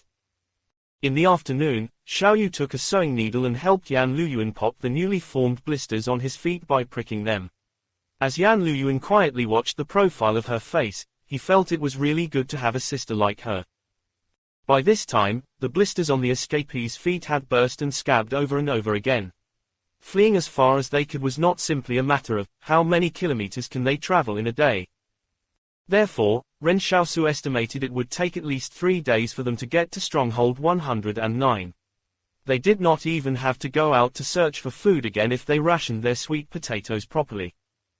Suddenly, Ren Xiaosu heard Jiang Wu speaking from a short distance behind him. "Everyone, let's hang in there a bit more. We'll reach Stronghold 109 very soon. Remember to bring along the sweet potatoes we dug up in the afternoon. Although it might get tiring as we travel, it's better than going hungry." These sheltered students had already passed the stage of homesickness and vulnerability as they learned how to be strong. Someone suddenly asked, "Teacher, can we really get to Stronghold 109 safely?" "Definitely," Jiang Wu said, "as long as we follow that young man, we'll definitely get there." At this moment, some students winked and raised their eyebrows at Jiang Wu, telling her to look behind her. Jiang Wu happened to lock eyes with Ren Xiaosu the moment she turned around. She exclaimed and quickly turned away. Her cheeks glowed so red it looked like a campfire was illuminating them. Jiang Wu lowered her voice and whispered to her students, "Why didn't you all tell me earlier?" "Ha ha," the students laughed and said, "Teacher is embarrassed." When Ren Xiaosu watched this happen, he realized humans were probably the best at finding joy amid hardship among all living things. If they could see a little hope, they would want to keep living. After a while, Jiang Wu's students started singing in soft voices of what sounded like schoolyard songs. Ren Xiaosu fell into a trance as he listened to their singing. He had also wanted to live in a stronghold free from worries so that he could enjoy a comfortable life. But of course, life in the stronghold was probably no longer as comfortable. At the King Consortium's campsite a distance away, Luo Lan could smell the roasted sweet potatoes. While eating the combat rations taken from the combat brigade's vehicle, he sighed, "These poor people really know how to live." Beside him, Luo Lan's trusted aide asked, "Boss, do you think your brother will send someone to rescue you?" "I don't know." Luo Lan was sad. "I'm worried about him instead. He was still in the Jing Mountains when things went wrong, and nobody knows whether he's dead or alive." Luo Lan's trusted aide muttered, "I think Boss King Zhen will be fine. You can always count on him to get things done. He's that reliable." "Reliable," Luo Lan sighed. "Didn't an accident still happen all the same? But of course, earthquakes and volcanic eruptions are natural disasters. They're unstoppable forces. Do you think the same thing happened to Stronghold 112? His trusted aide asked. "After all, the distance of the two strongholds from the Jing Mountains is about the same. If our side could not stand up to the earthquake's destruction, it should be the same on their side as well." "That's right." Luo Lan thought for a while and said, "I'm afraid Stronghold 112 might have collapsed as well. With the King Consortium suddenly losing 2 strongholds, King Zhen will probably get severely punished by the Consortium. But it's not our fault either." His trusted aide said softly, "It would still have collapsed no matter who was in charge. King Zhen has too many enemies within the Consortium itself." Luo Lan said, "Furthermore, he recently killed a lot of the other Consortium's members. The consortium is probably worried it will become too difficult to keep him in check, so they might as well hang him out to dry. However, that'll all be temporary since the King Consortium still needs him to do their work. Indeed, the others can't perform as well as King Zhen can. Rather, they are not as ruthless as he is. At this moment, King Zhen was still trekking on the paths within the Jing Mountains. His face had been blackened by the soot that had gushed out of the eruption, flushing his image down the drain. Next to King Zhen, Zhu Man said as he held the satellite phone, "Boss, the board would like to speak with you." By this time, they had walked out of the cover of the volcanic ash cloud, and the satellite phone signal had been restored to normal. "Tell them I don't have free time," King Zhen said, sounding peeved. Zhu Man felt conflicted but still conveyed the message exactly as it was said. After a few seconds, he looked at King Zhen. "They're requesting you to immediately go to Stronghold 111 to be investigated once we get out of the Jing Mountains. Without their permission, you're not to leave Stronghold 111. Stronghold 112 and Stronghold 113 have been destroyed. Tell them I understand," King Zhen said, uncaring. Zhu Man hung up after replying to the other party in the call, then said to King Zhen, "Are they planning to put you under house arrest? It's been a long while since we've gone to Stronghold 111. King Zhen said, "Call Stronghold 109's Lu Yuan and have him send someone to search for Luo Lan." Zhu Man hesitated and said, "As a stronghold overseer, Lu Yuan might not have the authority to do much in a stronghold that's controlled by the Li Consortium. He should still have some authority when it comes to deploying a few private troops. Since Stronghold 109 is the closest to Stronghold 113, Luo Lan will definitely escape to Lu Yuan's side if nothing happened to him." King Zhen looked up at the grey skies behind him and said, "Tell him that if he can't locate Luo Lan, death awaits him." Zhu Man suddenly felt that King Zhen did not seem like someone who was going to be placed under house arrest and be investigated by the consortium. Moreover, the relationship between King Zhen and Luo Lan felt much better than what the rumors said. Chapter 121, Stupid or Just Playing Dumb. Luo Lan did not know that King Zhen had already ordered people to start looking for him, nor did he know that King Zhen was facing subjugation by the consortium's board of directors. He only knew the distant sweet potatoes smelled good. He looked over to his trusted aide next to him and said, "Well, Tang Zhou, go and see if there are any more sweet potatoes that they haven't dug up from the field." His trusted aide, whose name was Tang Zhou, said, "Why don't we just take some from them?" "What do you know?" Luo Lan scolded angrily, "Am I that kind of person? If the consortium wants me to kill those from the Pyro Company right now, I would do it without batting an eyelid. But what would they say about me if it gets found out that I snatched food from a group of escapees?" "But the sweet potato field has already been dug clean by them," Tang Zhou said awkwardly. There were over 3,000 escapees in total. The sweet potato field was not the result of scaled-up agriculture, but one that had sprouted up in the wild since who knew when.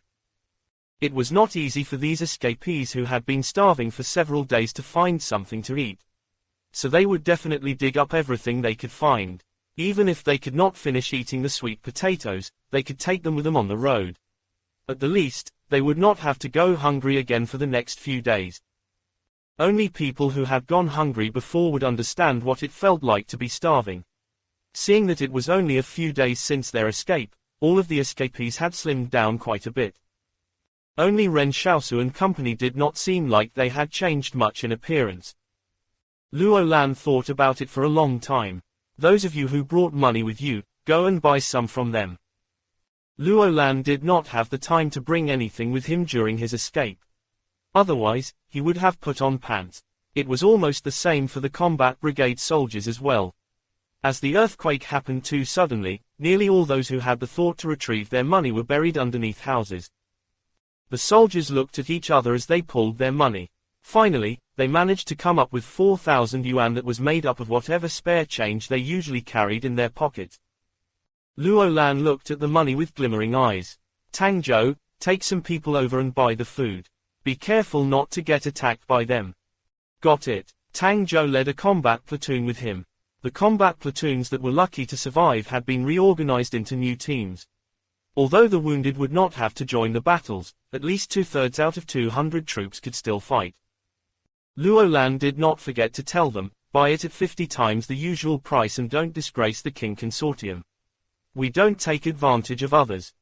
Food was obviously more important than money at this time, but whether offering 50 times the normal price was worth it would depend on the point of view. They would get back human civilization someday and might even reach Stronghold 109 in another 3 days if they walked a bit faster. At that time, they would need money to buy things. Although the King Consortium only had a so-so relationship with the Li Consortium, they still had some businesses and assets in Stronghold 109. Therefore, the money issued by the King Consortium would still have some purchasing power. The relationship between the organizations was very complicated. It was not like a stronghold controlled by the Li Consortium would not be influenced by the other organizations. Most of the time, the distribution of influence between the organizations was interconnected in a complex fashion. As the various strongholds were in different locations, it meant they controlled different natural resources. So there was a mutual dependency between the corporations. For example, the areas controlled by the King Consortium were mainly rich in vanadium titanomagnetite ore, halite, mirabilite, desploisite, sulfur, iron ore, asbestos, mica, gold, phosphorus, limestone, coal, and natural gas, while the Li Consortium controlled South had non-ferrous metals, coal mines, and an agriculture industry that produced an abundance of tobacco leaves. But the most important fact was that the King Consortium was situated in a climate-friendly basin. They controlled the planting of food crops such as rice, wheat, corn, soybeans, and cash crops like tea leaves. The Li Consortium had to purchase such food commodities from the King Consortium on many occasions. Although they also grew these crops, their own supply was inadequate. Every organization placed a great deal of importance on agriculture, but it didn't automatically mean that the land they controlled would be suitable for growing such crops just because it was a priority for them. Nature would not bend to suit human will. Soon after, Tang Zhou and his men returned with a lot of sweet potatoes in their arms. Not many people would dare to refuse the request of the King Consortium when they saw their soldiers approaching them with guns and offering to buy their sweet potatoes. Moreover, the King Consortium was not lowballing them. Luo Lan excitedly ordered the soldiers to throw the sweet potatoes into the fire. Then the group waited eagerly for them to be cooked. Luo Lan counted the number of people and sweet potatoes they had, then said with a sigh, "Each of us can only eat half of one, no one is to eat more. The wounded can eat a whole sweet potato by themselves." When the sweet potatoes were ready for consumption, Tang Zhou used a stick to retrieve one out of the fire for Luo Lan. "Here, boss, eat up." Luo Lan picked it up, broke it in half, and handed a piece to Tang Zhou. "We'll each have half." "Boss, you don't have to share it." Tang Zhou was a little hesitant. "Are you going to eat half as well? Cut the crap and take it. It's really hot." Luo Lan looked at the others and said, "I have no time to prattle on with you. When we get to Stronghold 109, I'll take everyone out for a good time. He, we're bound for good fortune after surviving a huge disaster." The combat brigade's troops ate their sweet potatoes without a word. Ren Xiaosu had been observing the actions of the King Consortium, but a woman in the escapee group suddenly screamed. It was followed by an audible slap. They turned around and saw a middle-aged man tussling with a woman. He said, "You're still pretending to be decent after eating the sweet potato that I found. Your husband died in the stronghold. If it weren't for me, do you think you'd have survived until now? I said that I would pay you for the sweet potato when we got to Stronghold 109. Said the woman through clenched teeth. "What are you going to pay me with? When we get to Stronghold 109, everyone will still be penniless." Ren Xiaosu scowled. These two people knew each other. The man was probably slapped for making indecent advances on her just now. In his anger and embarrassment, he dragged the woman and headed for the secluded wilderness. The woman was crying out but couldn't put up a fight. However, everyone watched indifferently. But then, a shout rang out beside Ren Xiaosu, "Stop it! So it's you, King of the Southern Mountains 1, who's causing trouble around here." This shout was so loud it kept ringing in Ren Xiaosu's ears. He looked at Chen Wudi with a stunned expression, only to see him rushing towards the two with his golden hooped rod out. That middle-aged man could not react in time and got blasted to the ground by Chen Wudi's staff strike and nearly vomited blood. Chen Wudi even held back a little. Otherwise, the man would have died on the spot. But before Chen Wudi could bask in the glory of subduing a demon, the woman who got dragged out by the man became angry. She looked at Chen Wudi and said, "Why did you hit him? Get lost." Chen Wudi felt a little aggrieved but could not understand what was going on with them. He could only walk back to Ren Xiaosu while hanging his head. Everyone was surprised to see this outcome.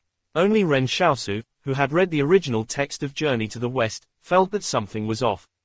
The king of the southern mountains was the demon king of the hidden misty mountain, Bent Peak, and linked cave in Journey to the West. In the original story, this demon king took a liking to a farmer's wife and took her for himself.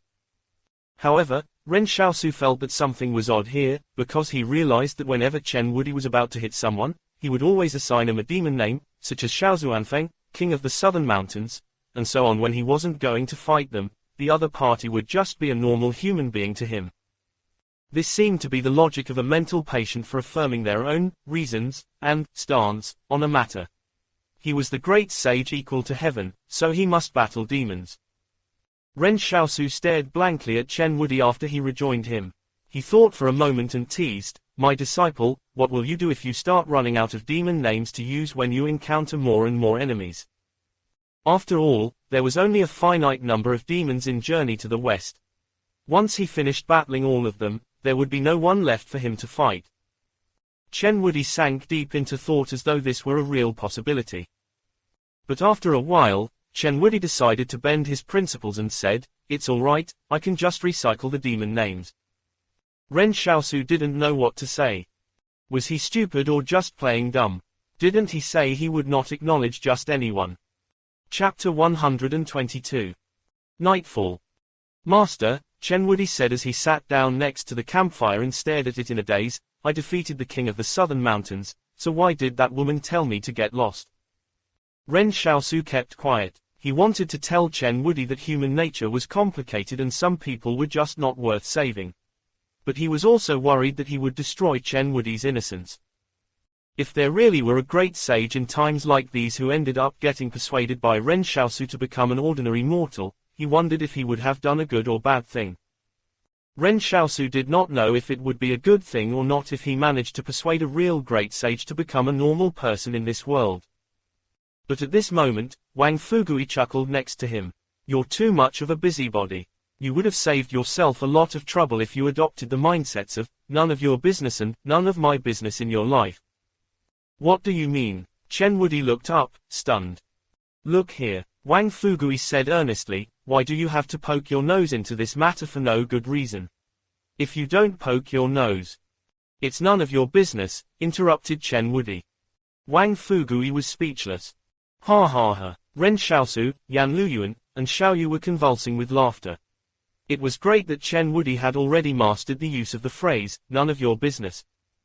As for whether he could learn, "none of my business," Ren Xiaosu felt that it depended on whether Chen Wudi was willing to learn it. The next morning, Ren Xiaosu and company got up early and roasted some sweet potatoes to eat. A lot of people preferred to sleep for a while longer than to get up and eat. In reality, if they did not eat in the morning during this season, their bodies would remain cold for the rest of the day. Ren Xiaosu saw that the King Consortium's people had also gotten up. After all, the combat troops were different from the escapees in that they had a certain regimen to follow. The conditions of the escapees were much better today. As usual, some of them still fell sick and went down with a fever, but it was not that many of them. When the King Consortium started moving off, the escapees followed. Everyone silently and eagerly followed the King Consortium as they did not want to lose sight of them. Ren Xiaosu glanced at the group of escapees and discovered that the King of the Southern Mountains, who had been beaten up by Chen Wudi last night, was lying on the ground taking his last breath. The woman who was with him had already rejoined the larger group and blended into the crowd. Lying on the ground with no help from anyone would lead to certain death. Actually, if what this unfortunate fellow had said was true, that woman not only should have been taken good care of by him in the stronghold, she was also only able to escape the stronghold with his help. But once he was in trouble, that woman decisively abandoned him. In a world like this, there was no saying who deserved death more.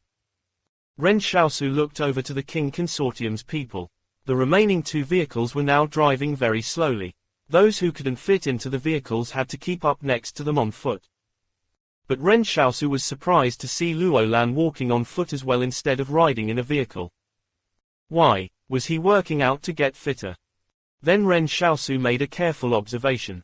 Just which soldiers were allowed to ride in the vehicles. There shouldn't be anyone more important than Luo Lan, right? Ren Xiaosu was stunned by his observation. He saw the bandaged wounded in the back of the military transport truck and in the off-road vehicle. The truck was also half-loaded with firearms and munitions. The firearms and munitions were definitely indispensable. Even if the soldiers were forced to walk, they would still have to bring those along with them. After all, those were their only means of protecting their lives. The soldiers had helped Luo Lan force his way through a blockade of the face bugs, so Luo Lan allowed him to ride in the vehicles instead of himself. The walking wounded still existed, but it was only because the vehicles were filled to the brim with people. Those who could still walk didn't get into the vehicles. But the wounded who weren't in the vehicles were neither depressed nor resentful.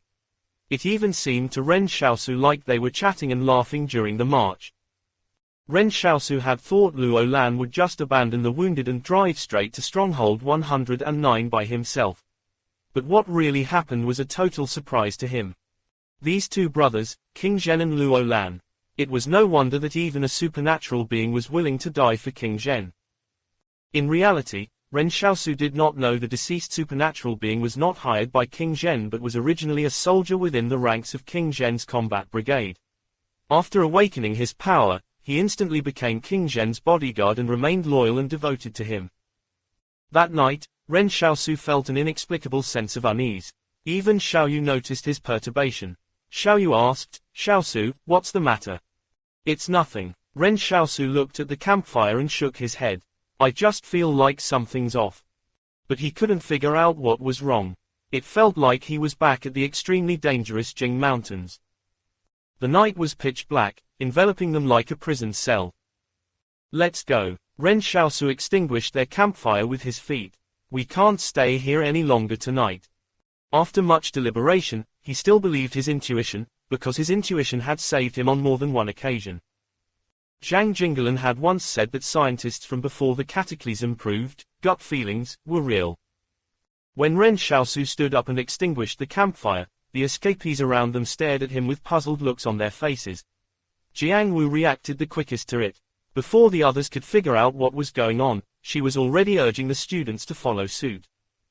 Although she didn't know what was going on, she knew that there was no wrong in escaping with Ren Xiaosu. Someone wondered, has that young man gone crazy? I have no idea. Bro, where are we going? Yan Luyuan asked. I don't know, Ren Xiaosu said, we'll talk after we get out of here. But just as they separated from the group of escapees and were about to bypass the King Consortium's campsite, Ren Xiaosu heard from behind him the sound of chains being dragged across the ground. Furthermore, the sound was closing in. Run! Ren Xiaosu yelled in a low voice. He was probably the only person among the countless escapees who knew what was coming from behind them. When he saw a pack of experimentals making a rush at him in the Jing Mountains, he instinctively retreated and fled. He didn't even hesitate, knowing that he would have to turn around and face the King Consortium instead. At that time, Ren Xiaosu could not determine exactly how many experimentals there were. He only knew that if he did not run, he would surely die there. Ren Xiaosu had been worrying about the wolf pack and experimentals for the past 2 days. His worries would not dissipate until the day he got to Stronghold 109. He had hoped that the destroyed stronghold would attract the experimentals and wolves to it. But now, it seemed like all hope was lost. They could only make use of whatever time they had left to escape. Although, Ren Xiaosu was a little confused by this. The experimentals had only been active within the perimeter of the forest. Why had all of them come out now? Wang Fugui and the others did not know why Ren Xiaosu told them to run, but they had already started trusting him. What about the sweet potatoes? Wang Delong shouted as he ran. Wang Fugui turned around and smacked away all the sweet potatoes in Wang Delong's arms. How can you eat the sweet potatoes when you're dead? Quickly follow Ren Xiaosu. The sound of the chains coming from behind the escapees was growing louder. When everyone turned to look back, they saw the experimentals scampering across the ground like spiders as they approached. They looked like demons. It wasn't until this moment that the escapees started screaming in horror before fleeing for their lives. But the size of the escapee group was too large. The people at the front were still unsure of what was going on, while those at the rear were already running madly for their lives. As a result, a lot of people were knocked down as they collided into one another. Terrified screams could be heard at the back of the crowd. Hundreds of experimentals had rushed into the group and started hunting and killing maniacally. Once they killed someone, they did not hesitate to pounce onto others. It was as though they wanted to finish off all of the escapees. When Ren Xiaosu looked back, he noticed another experimental walking upright behind the maniacal experimentals. It was staring at them coldly. Ren Xiaosu realized someone else might be controlling these experimentals. They had not yet lost all of their intelligence. Chapter 123, Someone Must Be Sacrificed. As Ren Xiaosu was the first to start fleeing, his group was consistently ahead of the other escapees. While getting away, he turned around once to have a look and could vaguely sense there were not as many experimentals as when he had faced them in the Jing Mountains. Did the volcanic eruption reduce their numbers? But that was a good thing. Ren Xiaosu could not wish more for them to die inside the Jing Mountains. The more, the merrier. As he ran with his group, he shouted at the King Consortium from afar, "Don't open fire. We have to escape together." Ren Xiaosu frowned as he was worried the King Consortium would start shooting indiscriminately. If the King Consortium troops took up firing positions, he would have to use his shadow clone to force his way out of this place. Chen Wudi suddenly muttered as he looked at Ren Xiaosu, "Master, you have too much aggression in your current life. But it's much better than your previous life where you were too indecisive." Chen Wudi turned around to look and saw a bloody scene behind them.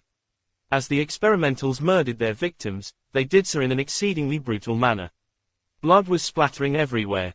The cries and screams sounded like they were all muffled as though purgatory were behind them. Agony. This was the agony of the mortal world. Chen Wudi's golden hooped rod materialized in his hand. The idea of subduing evil was stirring in him. But as there were too many experimentals, he couldn't possibly defeat them all by himself. At this moment, a faint golden glow seemed to shimmer around Chen Wudi's body. Ren Xiaosu did not see it as he was busy protecting Xiaoyu and the others who were fleeing up ahead. The glow came from the golden chainmail armor and the phoenix feather cap as recorded in Journey to the West. But before all of these could fully materialize, a golden band appeared on Chen Wudi's head. Then the golden armor and phoenix feather cap one vanished at the same time. Chen Wudi stood still and looked at the ferocious experimentals. "Forget it, I'd better go to the Heavenly Palace to request reinforcements." "Master, wait for me." Chen Wudi turned around and ran away. Ren Xiaosu turned his head and shouted at Chen Wudi, "Disciple, help our guys carry their luggage." If Wang Fugui, Wang Delong, and Xiaoyu got slowed down during their escape, they might not be able to outrun the escapees.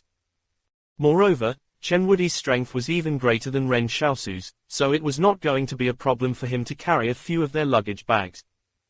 By now, the King Consortium had realized the chaos. Although the escapees had blocked their field of view, which made them unsure of what was happening, Luo Lan did not hesitate in this time of chaos. He ordered all of the King Consortium's combat troops to quickly retreat. Even with the escapees rushing towards them, the King Consortium was still running ahead of them. As Luo Lan fled for his life, he shouted to those in the vehicles, "You leave first. It's quicker to get away with the vehicles." The wounded soldiers on the vehicles fell silent. Someone said, "We can't leave you behind." Luo Lan panted as he said, "Hurry up and get lost. Why is a group of wounded people acting all melodramatic?" The wounded soldiers in the vehicles could see from their relatively elevated position that the experimentals were claiming the lives of the escapees with super high efficiency. Based on their speed, it would be impossible for normal humans to escape from their pursuit even if they ran with all they had.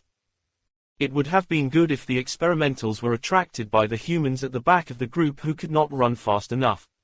But the experimentals did not seem hesitant in leaving behind the food they'd killed. They were looking to finish off everyone here. The legendary saying, "You don't have to run faster than the bear to get away. You just have to run faster than the guy next to you," was no longer applicable. Everyone here had to die. The wounded soldiers did not obey Luo Lan's order to leave. decisively stopping the vehicles and unloading the firearms and munitions to the ground. Luo Lan's trusted aide, Tang Zhou, ordered the combatants to quickly form a defensive firing line. He shouted, "I need 2 men to get in a vehicle and escort the boss out of this place." Tang Zhou's decision was the correct one. With so many of them here, only 1/3 of the total strength could fit into the vehicles, while the remaining 2/3 could not outrun the experimentals. Moreover, the group of escapees was getting killed so quickly it wouldn't be possible to buy them much time. Tang Zhou knew very well they couldn't kill the experimentals either. When King Zhen first caught an experimental, he immediately fed the data to Luo Lan. Hence, someone had to be sacrificed. "What are you all waiting for? Waiting to die together?" Tang Zhou said coldly. He pointed at 2 of the younger soldiers and said, "You 2, take the boss and leave." By selecting these 2 soldiers, he was giving them a chance to keep living. He picked them because they were still young and did not get a chance to save a life yet. The other soldiers fell silent. They also knew the consequences of having to stay behind, but no one stepped forward to protest Tang Zhou's decision. "Fuck, let go of me." Luo Lan was carried away by the 2 young soldiers. He immediately turned anxious as he tried to break free from the 2 soldiers. He said, "Are you trying to rebel? I, Luo Lan, have never been a deserter before." Tang Zhou smiled and said, "Thanks to both you and Boss King Zhen for taking care of me over the years." He then said firmly to the 2 young soldiers, "Quickly get the boss into the vehicle." Ren Xiaosu had just led Xiaoyu and company to the front of the King Consortium's people. Jiangwu was also following close behind them with her students. However, the King Consortium's soldiers did not care and allowed them and several other escapees to pass through the openings in the defensive line. Tang Zhou looked calmly ahead as the escapees were chased down by the experimentals. The experimentals were getting closer and closer to them, but he had to wait for an opportune moment. Platoons 1 through 5, get ready to shoot. Platoon 6, be on standby to replace them on the firing line. The wounded soldiers will be responsible for passing along ammo for reloading. Tang Zhou's calm voice echoed in the soldiers' ears. Then he opened up a box on the ground and took out a rocket-propelled grenade launcher. Tang Zhou smiled happily and said, "Luckily for us, we brought along this thing." The escapees were wiped out by the experimentals in just a few minutes. Tang Zhou knelt on one knee and placed the RPG launcher onto his shoulder. When the first experimental appeared in his line of sight, Tang Zhou calmly said, "Open fire." With a loud bang, the grenade fired out of the launcher on his shoulder. The momentary burst of power whistled like it had been sent from heaven as the RPG hit hell via Earth. Ren Xiaosu looked behind him and realized the King Consortium's combat troops were unusually calm and unperturbed in the face of death. Clearly, this should have been a very touching sight, but there was hardly any drama. It was as though it were a trivial matter. Luo Lan was dragged into the off-road vehicle by the 2 soldiers. Then they sped off for Stronghold 109. But at this moment, a surprising turn of events happened. Ren Xiaosu suddenly saw as many as 9 experimentals approaching them from nowhere on both sides. The experimentals had circled around the sides of the King Consortium's defensive line, and 4 of the experimentals rushed in from the rear at Tang Zhou. Ren Xiaosu knew it was all over for Tang Zhou and his men. Chapter 124, 10,000 years from now. Even though they had powerful firearms and explosives on their side, the King Consortium's combat troops stood no chance of survival if the defensive line was breached. Some of the soldiers fired at the experimentals, but their opponents swiftly dodged the bullets. It was simply too difficult to hit their targets. Suddenly, a wounded soldier pounced up and grabbed both legs of an experimental with a grenade in his other hand. With a loud boom, the wounded soldier and experimental were blown away by the explosion. Ren Xiaosu realized that not even the experimentals could handle the destructive power of a grenade. The 4 experimentals that pounced onto the defensive line turned into just 3. This gave Tang Zhou and his men some respite.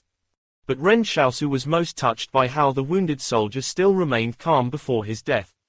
There was absolutely no sense of tragedy or any noble last words. It was as though he was just trying to accomplish a trivial task. Ren Xiaosu didn't want to watch any further. The King Consortium was challenging his opinion of them. He looked at the remaining experimentals and saw one of them running fast as lightning in the direction of the departing off-road vehicle. It rammed itself straight into the vehicle during its pursuit. When it collided with the off-road vehicle, Ren Xiaosu could even see the entire process of the vehicle's structure crumpling. A moment later, the off-road vehicle lost balance and flipped over. It seemed like the experimental was completely unscathed. That experimental got off the ground and gave a few slight shakes of its head. Then it jumped onto the vehicle and started tearing through the vehicle's metal body. It seemed like it wanted to dismantle the vehicle. However, Ren Xiaosu didn't care about what was going on over there, because the 4 experimentals that had surrounded them were bounding over. Ren Xiaosu shouted, "Chen Wudi, cover the right." By the time Ren Xiaosu finished speaking, he was holding a black saber in his hands. It looked like he had pulled it out of thin air. Instantly, the black saber came into contact with the experimental that pounced at him from the left side. Its body was slashed in half at the waist by the black saber like a knife cutting through hot butter. In the flurry, Wang Fugui was stunned by what he saw. So Ren Xiaosu really was a supernatural being. Be it Ren Xiaosu's speed or strength, they had surpassed the realm of normal people. In fact, Ren Xiaosu was not all that nervous while battling the experimentals, because he had previously fought these things. With the 4 experimentals standing on one side, it was exactly the same situation as before. The only difference was that this time, Chen Wudi was around to help share the burden of fighting them. There was not even a need for Ren Xiaosu to use his shadow clone in the fight. His only concern was that Yan Luyuan and the others might accidentally get injured during the fight. After all, they had no chance of striking back when facing the experimentals. Ren Xiaosu had raised his saber and slashed it down in one swift motion, dicing that experimental in half at the waist. Then he shouted to Wang Fugui and the others, "All of you, run." Be it Wang Fugui, Jiang Wu and her students, or even Yan Luyuan, they were all frightened by the terrifying experimentals. The experimentals were clearly humanoid, as they had the same nose, mouth, arms, and body as humans. But be it their behavior or ferocity, it was obvious they were no different from beasts. When Ren Xiaosu saw Wang Fugui and the others not budging, he shouted, "Go on, run." Yan Luyuan was the first to react. "Let's go. Don't stay here and be a burden to my brother." As Wang Fugui ran with Yan Luyuan, those words kept ringing in his mind. It seemed like Yan Luyuan did not think they would be of any help to Ren Xiaosu. This was even as Wang Fugui and Yan Luyuan possessed guns. Seeing that they had started fleeing for their lives, Ren Xiaosu finally heaved a sigh of relief. But the danger had not passed yet. Importantly, a lot of experimentals got temporarily halted by Tang Zhou and the Qing Consortium's combat troops. But as their defensive line had been breached by the experimentals from their rear, it would be difficult to say just how much longer they could hang on for. Seeing Tang Zhou and his men's defensive line weakening, the group of experimentals chasing after the escapees also started rushing at the defensive formation. Ren Xiaosu had a frown on his face. Even if Tang Zhou and his men could hold the line for a little longer, how fast could Xiaoyu and the others run? They would probably get quickly caught by the experimentals. Ren Xiaosu looked at the remaining experimental he was fighting against. It seemed like it was hesitating after its companion got killed so easily. As such, it did not pounce at him again in attack for a long time. It started slowly backing off instead. Ren Xiaosu did not intend to tussle with it either. He looked over at Chen Wudi and was stunned by the sight unfolding in front of him. He saw the 2 experimentals Chen Wudi was fighting already lying on the ground. Chen Wudi was stepping on him as he placed the golden hooped rod over his shoulder with one hand. There was a smug look to him. This left Ren Xiaosu very surprised because he had felt Chen Wudi might not be that strong since he couldn't block a bullet. But now, his combat value was probably much higher than what he had imagined. Unfortunately, as he had no time to pay attention to Chen Wudi's earlier battle, he could not make a detailed assessment of him. He heard Chen Wudi say, "You all will remember my name 10,000 years from now. My name is..." "Stop being so long-winded," Ren Xiaosu angrily interrupted. "Okay." Chen Wudi turned glum. Suddenly, Ren Xiaosu heard someone shouting something. The shouting was coming from the overturned off-road vehicle. Ren Xiaosu realized the experimental that had been trying to tear through the metal body of the vehicle had disappeared. The off-road vehicle was shaking violently. It looked like the experimental had found its way inside the off-road vehicle. Save them, or not save them. The King Consortium's Luo Lan was inside the vehicle. Currently, Ren Xiaosu was a wanted man by the King Consortium, and they were looking to take him dead or alive. It would already be great if Ren Xiaosu did not take this chance to make a move on Luo Lan, so why could he possibly want to save him? No, he could save him. However, Ren Xiaosu had to first dump the experimental he had just killed in a faraway place before rescuing Luo Lan. After all, the wound on the waist of the experimental was too obvious. If Luo Lan saw it, he might instantly match Ren Xiaosu to the person in the Jing Mountains. Since Luo Lan was also unaware of how many experimentals were outside the car, Ren Xiaosu would just have to tell him there were two of them, both of which had been single-handedly killed by Chen Wudi. Ren Xiaosu only rushed over after dumping the body. He saw the inside of the vehicle through the fissure. It was full of blood. A plump figure was wrestling with an experimental inside the vehicle, but he wasn't going to last much longer. The plump figure was Luo Lan, and the other two people in the vehicle had probably been killed by the experimental when they tried to protect Luo Lan. That was where the blood in the vehicle came from. At this moment, Chen Wudi rushed over and grabbed the vehicle with both hands. He let out a shout and tore the vehicle apart using the fissure. Kill it, Ren Xiaosu ordered Chen Wudi. After Chen Wudi received the order, he grabbed his golden hooped rod and smashed it onto the experimental's head from behind. Its pale yellow blood splattered all over Luo Lan's face. Chapter 125, Forced by Circumstances. The reason Ren Xiaosu decided to save Luo Lan was because he intended to try to get into Stronghold 109 through Luo Lan. Earlier, Ren Xiaosu noticed Luo Lan and the soldiers were getting along great. Moreover, he could feel their support for Luo Lan and King Zhen. People that well supported must have something extraordinary about them. So Ren Xiaosu had been thinking if this life-saving favor could resolve the enmity from before. If he couldn't resolve it, it would not be too late for Ren Xiaosu to personally kill Luo Lan. He also thought about whether to conceal his identity by using another name, for example.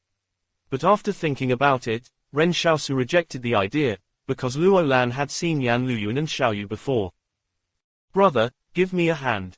Luo Lan wiped his face and said, I can't get out of the vehicle myself. Ren Xiaosu pulled Luo Lan out of the vehicle. Let's leave quickly. The experimentals will break through the defensive line soon. But Luo Lan broke free from Ren Xiaosu and looked at Tang Zhou's group in a daze. They were about to get overwhelmed by the experimentals. Concentrated gunfire and exploding grenades sounded from time to time at the defensive line they set up. The experimentals still couldn't breach the King Consortium's defensive line for the time being. This battle was enough to show how outstanding the soldiers of the King Consortium were. Ren Xiaosu said calmly, it's hopeless for them. If you rush over there now, they would just die in vain. Luo Lan took a deep breath and said, I have to. Thank you for saving me, but I can't leave yet. Ren Xiaosu could tell Luo Lan really cared about this group of soldiers. If he didn't, his first reaction wouldn't have been to check whether his soldiers were all right after hearing the experimentals were about to breach the defensive line. This was different from Ren Xiaosu's mindset of how an organization was run. He had thought they were just a group of snobbish and cold-blooded animals. Chen Wudi turned around and looked at Ren Xiaosu. He asked, Pigsy and the others have run far away. What should we do? Let's go. Ren Xiaosu took a look at Luo Lan and decided to give up on him. Luo Lan had already run back to the troops' defensive line. There was no need to die with Luo Lan just because he wanted to gain passage into the stronghold. Ren Xiaosu could tell Luo Lan was terrified. If it were anyone else, they would be terrified as well. Now that all of the escapees had been wiped out, only a few people managed to escape successfully. This place had been reduced to ruins. But Ren Xiaosu could not understand why a fatty like Luo Lan could overcome his fear and run straight towards death. This wasn't about putting on an act. He would really die if he went back there. But when Ren Xiaosu and his group were about to leave, they suddenly heard the howling of wolves in the distance. This howling came at such an extraordinarily abrupt time it made Ren Xiaosu's heart sink. Was the situation about to become worse? But to his surprise, the experimentals started to stop attacking when they heard the howling of the wolves. Then they quickly retreated and left the battlefield within a minute. What was happening? Ren Xiaosu stood still as he watched the scene unfold. He wondered if it was possible that these experimentals were afraid of the wolves. Ren Xiaosu had thought things would get worse with the arrival of the wolves. However, he did not expect the wolves' presence to end up counterbalancing the experimentals and holding them in check. Ren Xiaosu did not wish to find out about what had happened between the wolves and experimentals. He only hoped to get Stronghold 109 safely. He said to Chen Wudi, "Wudi, go and tell Wang Fugui and the others." "Who is Wang Fugui?" Chen Wudi was taken aback. "Go and tell Pigsy and the others to not turn back. If something happens, they should continue escaping," Ren Xiaosu corrected. It didn't seem like he could pass on the message effectively without referring to Dharma names 1. Chen Wudi went on ahead while Ren Xiaosu followed Luo Lan to return to the King Consortium's troops. "Boss, why have you come back?" Tang Zhou was gasping as he laid on top of a corpse. "Hurry up and leave. Those things could come back soon." Luo Lan squatted down next to Tang Zhou. He looked around and saw that more than 90% of the soldiers who had escaped with him from the stronghold were dead. As for the remaining 5 or 6 soldiers, all of them had been seriously injured. Even though they might still be alive now, they couldn't survive long enough to get to Stronghold 109. The cruelty of the experimentals was horrifying. Squatting down next to Tang Zhou, Luo Lan said, "Do you have any words you want me to pass on?" Tang Zhou smiled and said, "Boss, you said you'd treat us to a good time and show us the sensual pleasures of this world when we got to Stronghold 109. We're afraid we won't make it there anymore. So, boss, please enjoy it on our behalf when the time comes." Luo Lan was sorrowful. "I'd probably die in Stronghold 109. The two of them broke into laughter as though they had cracked some lame joke. Tang Zhou suddenly said, "We don't regret it." Luo Lan grunted in response. Let me interrupt you two for a moment." Ren Xiaosu watched the two men and could not help but stop their conversation. "Actually, they won't have to die." Tang Zhou and Luo Lan were stunned. They simultaneously looked at Ren Xiaosu. Tang Zhou started laughing and said, "Young man, stop joking. No one can stop my bleeding." However, Ren Xiaosu ignored them and took out a vial. "I have an excellent medicine here for treating wounds. Don't worry, y'all won't die. But I won't be treating your wounds for nothing." Ren Xiaosu looked at Luo Lan. "In return, I want you to get us into Stronghold 109 and obtain legal resident statuses for us." But Luo Lan ignored the latter part of his sentence and stared at the black medicine in Ren Xiaosu's hand. This vial looked a little familiar to him. Luo Lan's expression gradually turned from calm to shock. "This can also treat wounds. Wait a minute, you're the magic hands that restore spring, Ren Xiaosu." "Fucking, magic hands restore spring." Ren Xiaosu nearly kicked Luo Lan to the ground when he was reminded him about that banner. Still, Ren Xiaosu was one of the targets wanted by the King Consortium. Luo Lan could never have expected that Ren Xiaosu would appear here, and even rescue him at that.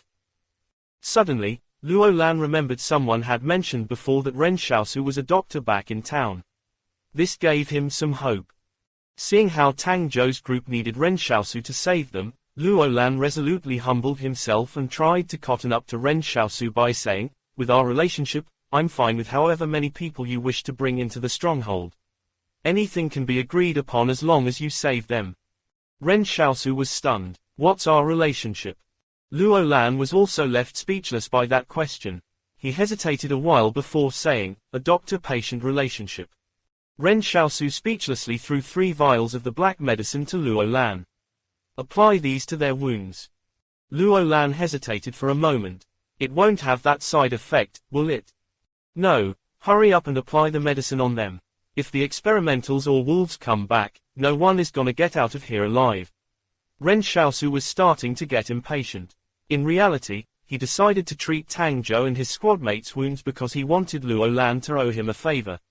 Even though the off-road vehicle had overturned, the transport truck was still in good condition. After he finished treating Tang Zhou's group, he could get him to drive the truck and pick up Yan Luyuan and the others. It would be much easier for everyone this way. Wait a minute. Ren Xiaosu suddenly thought of something. You guys won't be arresting me after you've recovered from these injuries, right? No, Luo Lan hurriedly shook his head and said, we're actually just after Zhu Xianchu, but you being wanted as well was purely a coincidence. Ren Xiaosu reacted with an odd expression. That's a good thing. He could only say in his head, Big Brother Zhu Xianchu, I'm sorry. Although this might inconvenience Zhu Xianchu a bit, what else could Ren Xiaosu do? He was forced by the circumstances. Chapter 126, A lunatic wouldn't admit they're crazy. When the black medicine was applied to Tang Zhou's wounds, he felt like was brought back to earth from the underworld. The black medicine's ability to stop pain was incredibly amazing, and it applied a cooling sensation to a wound. Tang Zhou looked up at Ren Xiaosu and said in shock, is this really the type of medicine boss usually takes? Luo Lan grew angry and snapped, will you die if you don't speak? Shut up. Which of the wounded knows how to drive? Ren Xiaosu interrupted them. If y'all don't wanna die, get in the truck quickly and let's get out of this place. Everyone stayed quiet. A wounded soldier who could still move struggled to get up and climbed into the driver's seat of the transport truck. Ren Xiaosu frowned and said to Luo Lan, can you drive instead? He might die while driving with the shape he's in. Luo Lan said helplessly, I don't know how to drive. You don't know how to drive.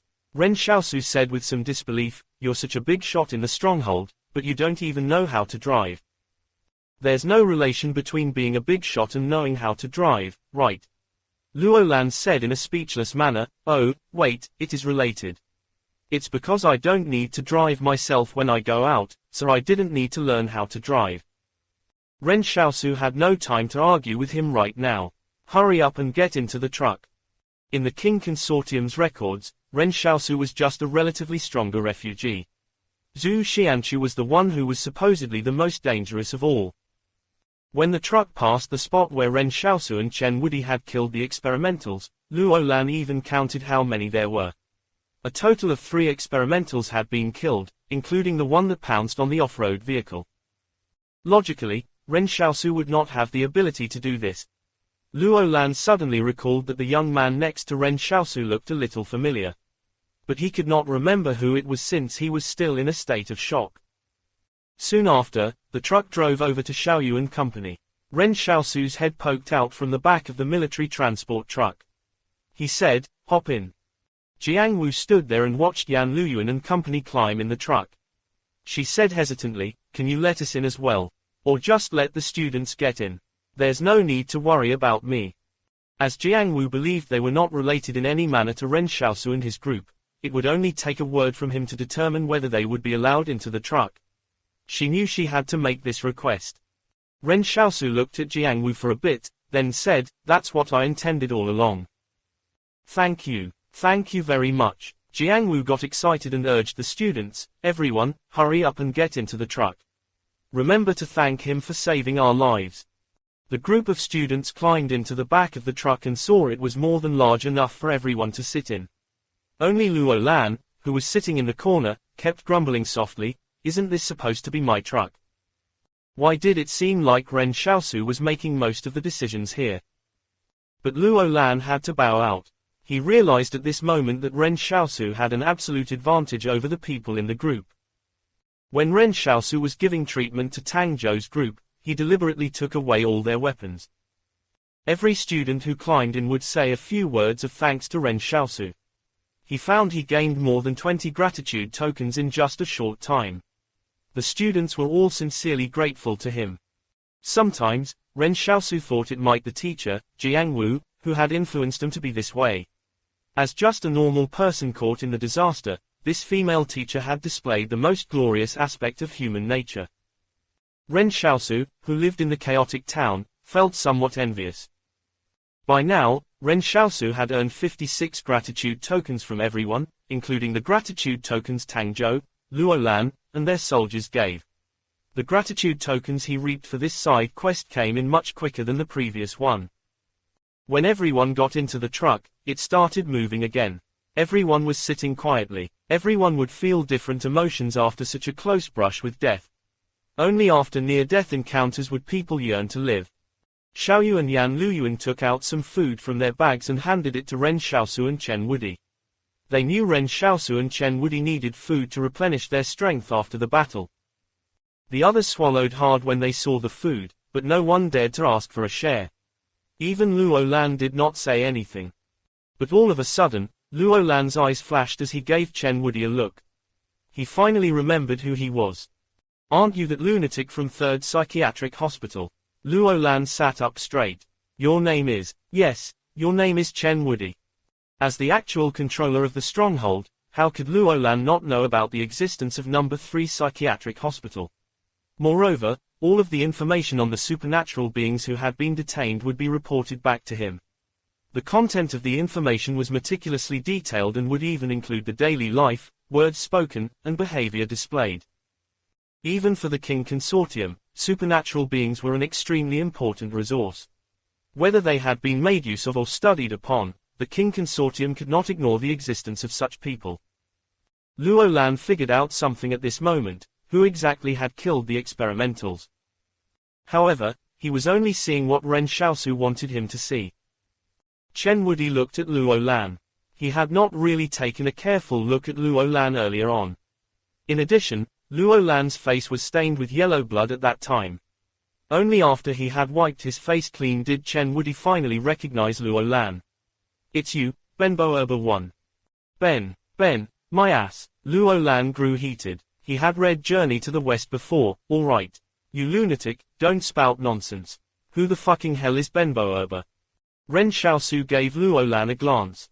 He remembered that whenever Chen Wudi was about to hit someone, he would always assign a demon name to them.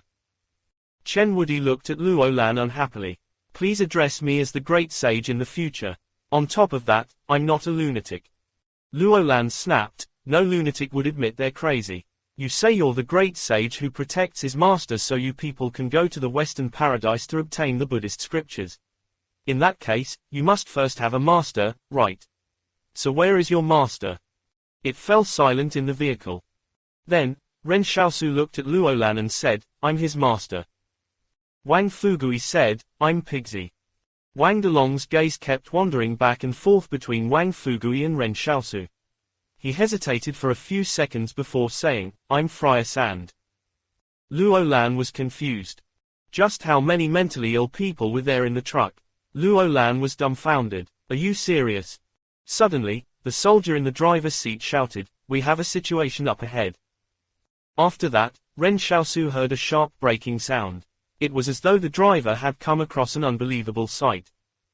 "What's going on?" Ren Xiaosu asked in a serious tone.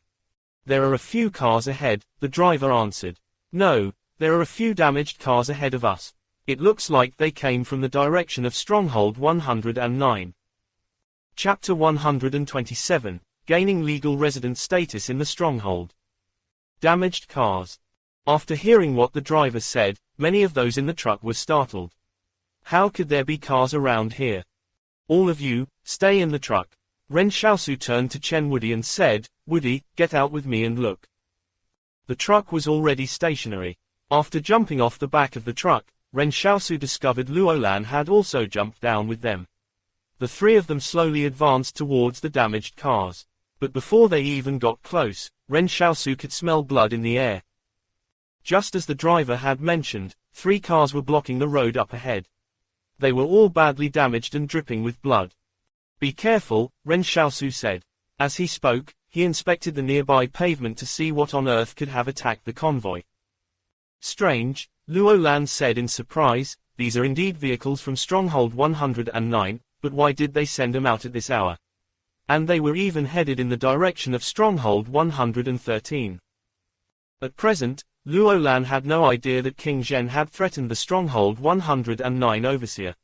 Lu Yuan, who was the overseer of that stronghold, had no choice but to hold off the pressure from the Li Consortium and send out a small group of private troops to search for Luo Lan's whereabouts. However, they ran into an accident. The 3 cars were parked in a crooked manner on the road. The trio of Ren Xiaosu, Chen Wudi, and Luo Lan did not see any bodies and were only greeted by a trail of blood that led into the depths of the dark wilderness. The bloodstains had already dried. Judging by the color, Ren Xiaosu deduced that the battle must have taken place around half a day ago. "Wait a minute." Ren Xiaosu noticed a strand of white fur on the ground. Following, his expression turned to one of great shock. This is the fur of a wolf. Ren Xiaosu retreated with Chen Wudi. He finally realized what the bloodstains leading into the wilderness meant. It was the blood of the victims as they got dragged off in the mouths of the wolves. What were the wolves doing here half a day ago? But Ren Xiaosu didn't think too much. He just wanted to get back to the truck and get out of here. Wait a second for me. Luo Lan whispered. Ren Xiaosu watched him jog all the way over to the 3 cars. It seemed that he was looking for something in them. A second later, Luo Lan took out a device Ren Xiaosu hadn't seen before. I found it. When the 3 of them returned to the truck, Ren Xiaosu asked, what were you searching for in the cars? Hee, Luo Lan chuckled. A satellite phone. I hope the pin on this hasn't been changed from the original, 1111, or I won't be able to use it. We're going to have to take a gamble. Ren Xiaosu examined it. So this was what the legendary satellite phone looked like. But what was that pin Luo Lan mentioned? Ren Xiaosu had never even remotely heard of it before. When the truck started moving again, Luo Lan said in surprise after keying in 1111 on the satellite phone, it works. Right after, he dialed another series of numbers with a sense of familiarity. He had memorized this number a long time ago. Who are you calling? Ren Xiaosu asked. My little brother, Luo Lan replied and then waited patiently for the call to connect. Suddenly, a man's voice could be heard on the other end. Hello, who is this? I'm Luo Lan. Get my little brother on the line. Luo Lan said in delight. Very quickly, someone else spoke on the phone. Where are you? I'm trying to escape. I can probably get to Stronghold 109 in a day and a half at the latest, Luo Lan replied. How is everything on your side? Have you made it out of the Jing Mountains yet? On the other end, King Zhen paused and said, I'm still in the Jing Mountains. Zhu Xianchu, God fucking damn you. The call volume of the satellite phone was a little loud. Ren Xiaosu felt a little guilty after hearing what King Zhen said. He knew exactly why King Zhen was still stuck in the Jing Mountains. He was the one who slashed all of their vehicles' tires. Apparently reining in his emotions, King Zhen asked calmly, whose phone are you calling from? Have Lu Yuan's men picked you up? Only then did Luo Lan realize the 3 cars were sent out by Lu Yuan under King Zhen's orders. He answered, something happened to Lu Yuan's men along the way.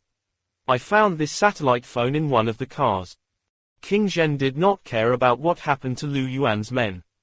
He thought for a while and said, reorganize yourselves once you get to Stronghold 109, and don't return to the King Consortium for the time being. Why? Luo Lan was taken aback but reacted quickly. Have those old fogies of the board decided to punish you? They're just going to put me under house arrest in Stronghold 111, King Zhen said in a relaxed tone. But a lot of people have been very unhappy with you. If you go back now, you might receive a heavier punishment.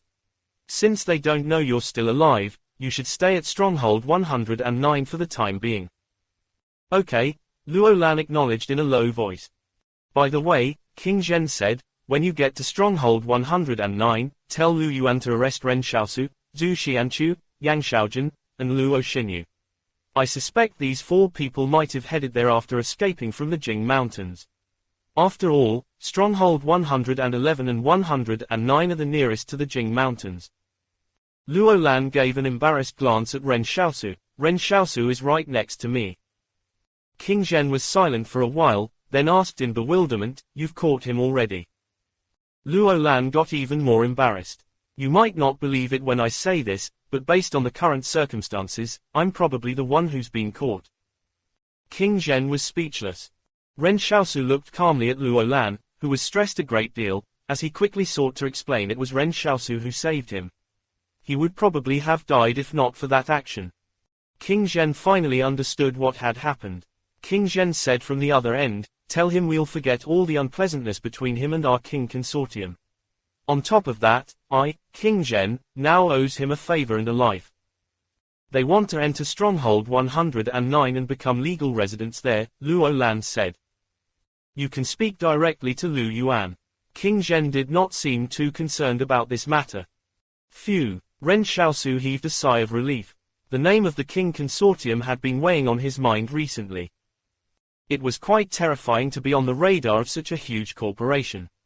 Who in this era would be willing to go against a corporation that controlled over 20 strongholds? Of course, Ren Xiaosu was even more determined now to not let King Zhen find out he was the one who slashed all of their vehicles' tires that night. Just based on how King Zhen had sworn at Zhu Xianchu earlier, Ren Xiaosu got the feeling this matter wasn't over yet. But Ren Xiaosu remembered what King Zhen just said. He wondered where Yang Xiaojun would go after escaping from the Jing Mountains. Would it be to Stronghold 109 or Stronghold 111? Or perhaps somewhere even further away? Since there were limitations to Luo Xinyu's power to travel through the shadows, Yang Xiaojun and she couldn't have gone too far, right? Ren Xiaosu glanced at Yan Luyuan and Xiaoyu. Everyone heard the conversation between Luo Lan and King Zhen. At this very moment, there was visible excitement in both Ren Xiaosu's and Yan Luyuan's eyes. They understood they were no longer going to be refugees.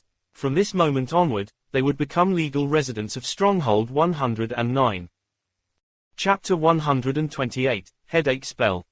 Ren Xiaosu's motive for rescuing Luo Lan was so they could get into the stronghold through him. Now that his objective was achieved, his wish could finally be considered fulfilled. As for how Luo Lan and King Zhen would convince the Li Consortium and Stronghold 109's overseer, that would be up to them. After all, the corporations had business dealings with one another all the time, so they would have to give each other some face. From King Zhen's tone, it felt like it wasn't a particularly difficult matter to handle.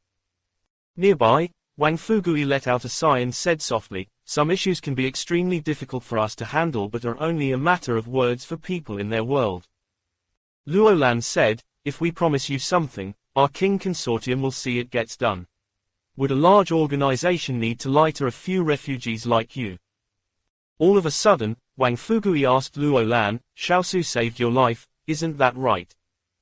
"Yeah," Luo Lan said in a surprised manner.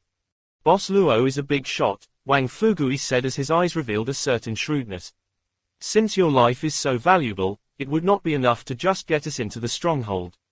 If this matter gets out, other people will feel that the King Consortium is being stingy." When Wang Fugui escaped from town with Ren Xiaosu, he had explicitly expressed to Ren Xiaosu the value he could bring to the group.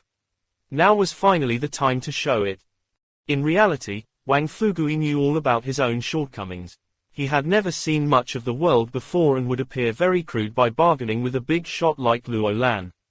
In fact, Luo Lan might even be mentally mocking him for daring to ask for help when he was not qualified to do so.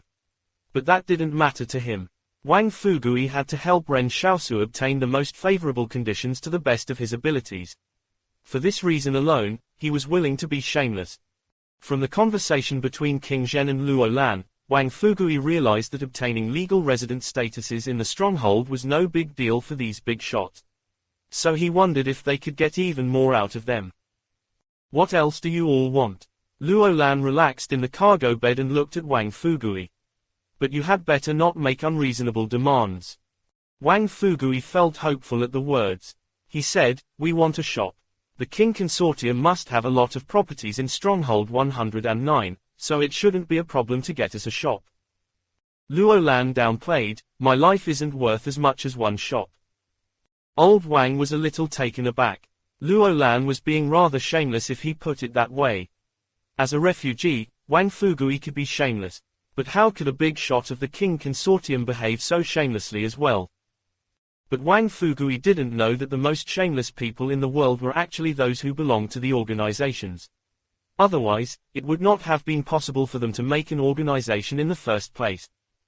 Wang Fugui asked Luo Lan, "Your younger brother just said he owed Ren Xiaosu a favor and a life, right? What is it you're trying to say?" Luo Lan was feeling speechless. "Is the favor and the life that your younger brother mentioned worth a shop?" Wang Fugui asked. Luo Lan went quiet for a long time before answering, "Yes." Although he could be shameless about himself, it was not so when King Zhen's name was mentioned. "I'll prepare a simple shop for you all," Luo Lan said, "but our King Consortium does not owe you anything more after that." Okay, Ren Xiaosu decisively accepted it. This would be a stable income stream for them in the stronghold. Even if they didn't use the shop to do business, the rent they could obtain from it would probably be enough for the daily living expenses.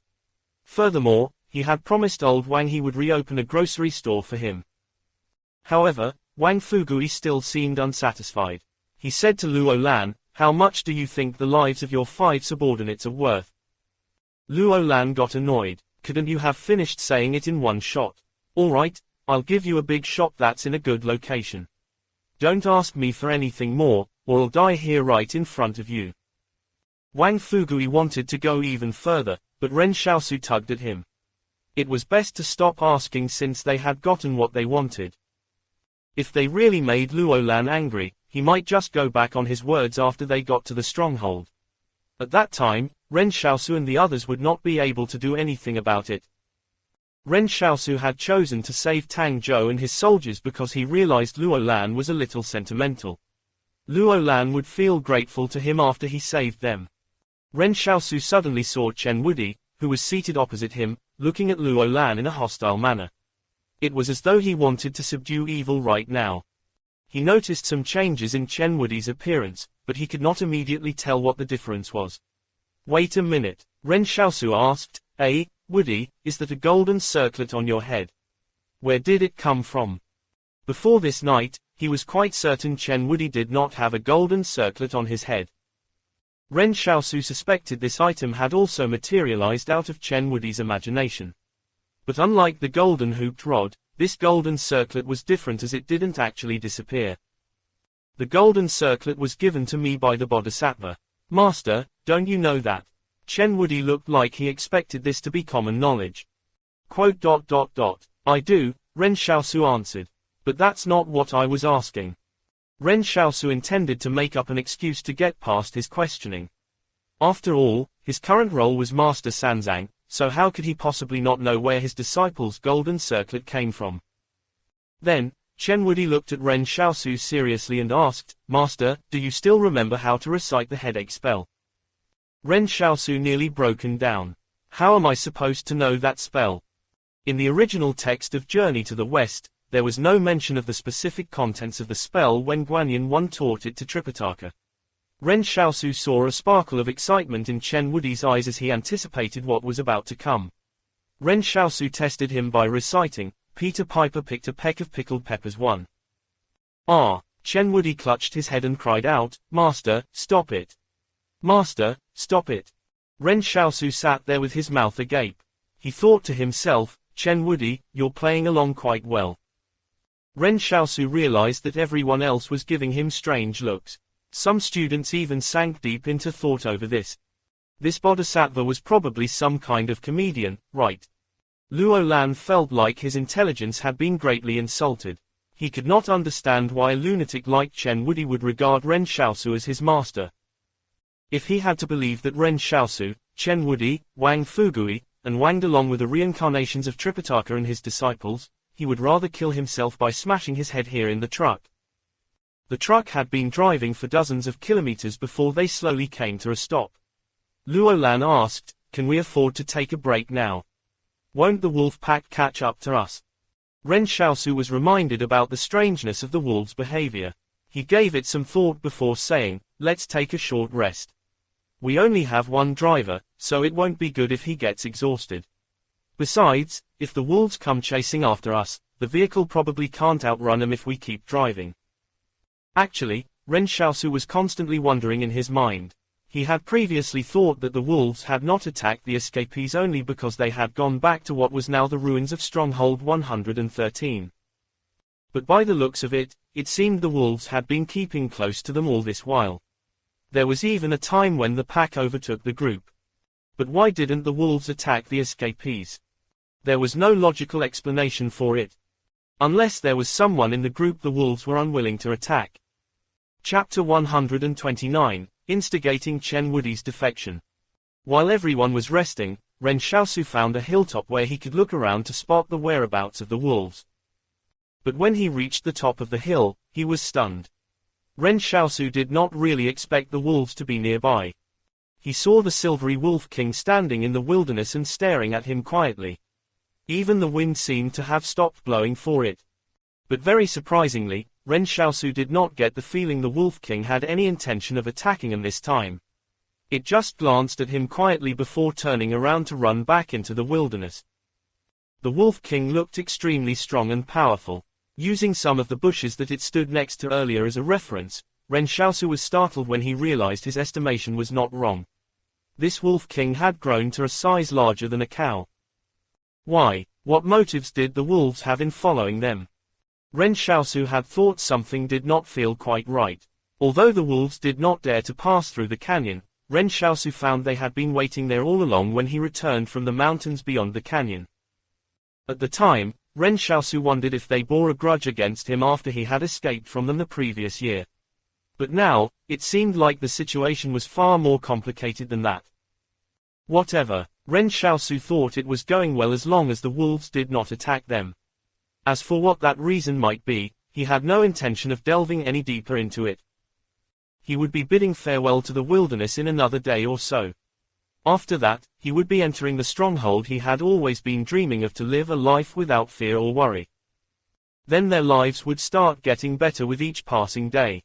Ren Xiaosu had promised Yan Luyuan he would lead him to a comfortable life someday. When he returned to the vehicle, everyone had disembarked from the truck to stretch themselves.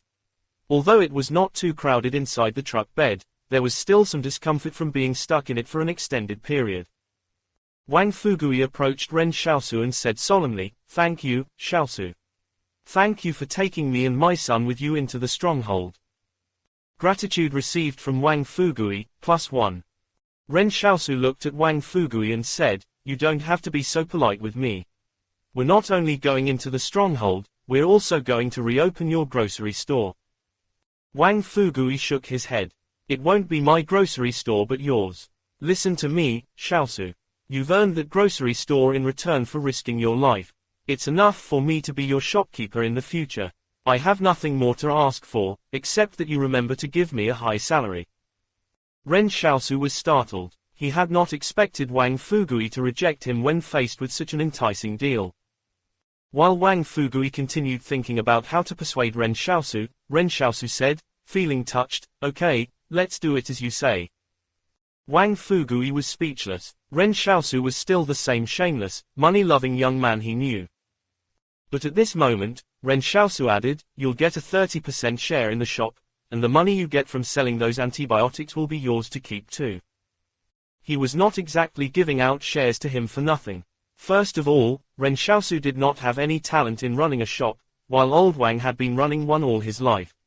So Ren Xiaosu felt he should let the professional handle it so he could spend his time on other things. In fact, what Ren Xiaosu wanted to do now was not to earn money but to go to school. Luo Lan made use of this time to size up Chen Wudi while Ren Xiaosu was away. He was already quite familiar with Chen Wudi. Be it his daily routine or hobbies, someone had reported this information to him before. Luo Lan had been quite envious that his younger brother had a supernatural being for a bodyguard. It felt really nice to even just think about that. Unfortunately, the supernatural being had been serving in the military base under King Zhen's command. However, Luo Lan was not that lucky. And now, Luo Lan was starting to have such ideas again after finding out Chen Wudi was able to take on 3 experimentals all by himself. Chen Wudi was just a fool. As a big shot of the King Consortium, couldn't he easily fool a fool? As Ren Xiaosu had never displayed his superpower in front of Luo Lan before, he was only a skilled and ballsy refugee in Luo Lan's eyes. What did he do to deserve such a powerful supernatural being like Chen Wudi as his follower? And it was even a master-disciple relationship too. Luo Lan was richer and more handsome than Ren Xiaosu. He was also an organization's big shot with power beyond imagination. A person like him should have a follower like Chen Wudi instead. Thinking of this, Luo Lan went up to Chen Wudi and chuckled. "Hey, Wudi, since your master is so poor, why don't you follow me instead?" Chen Wudi glanced at Luo Lan and said, "I don't want to talk to Benboerba." Luo Lan was annoyed. "Fucking Benboerba, are you still not done with that yet? Just what is with a mentally ill parent's train of thought? Can't it be a little more normal?" When Ren Xiaosu came back, he saw Luo Lan sitting right up against Chen Wudi. He smiled and said, "What, you wanna go with us to the Western Paradise to obtain the Buddhist scriptures too? If you really wanna, we're still missing a white dragon horse." "No, You don't look like White Dragon Horse. So saying, Ren Xiaosu turned his head and looked around. When he saw Wang Delong, his eyes lit up. Was still missing a carrying pole 1 and 2 basket. So why don't you be the bamboo basket instead? Luo Lan got so angry he turned around and left. He suddenly felt he was not crazy enough to get along with Ren Xiaosu and the others. Early the next morning, the truck was ready to set off again. This time, they were going to head straight for Stronghold 109. When their other vehicles broke down, they siphoned the gas from them into the other vehicles that were still working. As such, the gas in the truck's tank was more than enough to cover this leg of the journey. Ren Xiaosu started imagining what it would be like to live in the stronghold. He suddenly asked Jiang Wu and her students, what on earth is it like inside a stronghold? Jiang Wu thought back and said, students can attend lessons in the stronghold without worry. During their break, they can even play basketball and sweat it out in the schoolyard. When the girls see the boys they like, they will cheer for them. Actually, the teachers already know those students have developed feelings for each other, but they sometimes choose to turn a blind eye to it. Of course, the majority of the teachers will still choose to call the students' parents. Call their parents. Ren Xiaosu was stunned. Why would they call their parents? To tell the parents so they'll punish their children, Jiang Wu said with a smile. Oh, Ren Xiaosu nodded. Fortunately for me, I don't have parents. Jiang Wu choked on her words as she did not know how to continue the conversation. But for some reason, she felt a little sad for him. So this young man had been living in the desolate wastelands in such manner with absolutely nothing to fall back on. Ren Xiaosu shouted, everyone, get into the truck. Was setting off. Then he saw Luo Lan bow 3 times in the direction of where they came from. He was doing that for the soldiers of the combat brigade who had died for him. Actually, Luo Lan had not shown any signs of exceptional sadness along the way thus far. It was as though he was still very optimistic about things. But when Ren Xiaosu saw this, he felt that Luo Lan was not showing his sadness simply because he did not want to appear weak. Chapter 130, A Brush with Death. The town is right in front of us. Yan Luyuan's eyes were shimmering as he leaned forward from the back of the truck and peeked through the transparent window between the cab and cargo bed. Upon hearing that, all of the people who were nodding off in the back of the truck were jolted awake. Everyone did not have it easy their entire journey here. There wasn't even a place for them to lie down for one day, and everyone was always in a state of anxiety and constant worry. What if the wolves or the terrifying experimentals caught up to them again? Even if there was a supernatural being like Chen Wudi around, he probably couldn't hold off so many experimentals, right? Although Ren Xiaosu told them they would be fine, everyone was still uneasy until the moment they finally saw human civilization again. An emotion welled up inside them. It was a kind of happiness that came after a brush with death. Naturally, some people were puzzled too. For example, Luo Lan and Jiang Wu wondered why Ren Xiaosu would make the judgment call that the wolves would not be attacking him again when they didn't even see him doing anything about it. Furthermore, the wolves really did not come to attack them. Jiang Wu had already experienced it so many times along the way. The young refugee made many decisions correctly as though he had prior knowledge. If she didn't have her students catch up with Ren Xiaosu in advance on the evening the experimentals attacked, they would have probably died there. During their escape, Yan Luyuan, Xiaoyu, and the others in the group did not suffer much. The other escapees had not brought anything with them on their escape. Of all the escapees, only the 5 of them were carrying a full set of luggage, and it was clear they were well prepared. This made Jiang Wu envy Yan Luyuan and the others. If Ren Xiaosu had led her and her students as well, they would probably have suffered a lot less. Of course, she knew that Ren Xiaosu did not have such an obligation to them. Furthermore, he had already helped her with many things, such as searching for food and letting them get into the truck. Jiang Wu knew full well it was due to Ren Xiaosu's credit that she and her students got to Stronghold 109 alive. She turned to the students and said, everyone, come and thank Ren Xiaosu. You should all know you're only alive because of what he did. The students looked at Ren Xiaosu. This refugee, the same age as them, had truly earned the genuine admiration. Thank you. Thank you so much. Gratitude received from Xe Guancan, +1. Gratitude received from Chengge, +1. Gratitude received from Ren Xiaosu was on cloud 9. You're all too polite, too polite. Within a minute, Ren Xiaosu suddenly said as he counted the number of people, there are still 2 people who haven't thanked me yet. Hurry up and... Jiang did not know whether to laugh or cry. Although she was very grateful to Ren Xiaosu, she sometimes felt that his brain might really be wired differently from others. The military transport truck drove on the road that cut through the center of town towards the stronghold's gate. Yan Luyuan leaned out of the back of the truck and looked outside. Bro, this place is just like our town. What he meant by, just like, probably referred to the shacks and living conditions in town.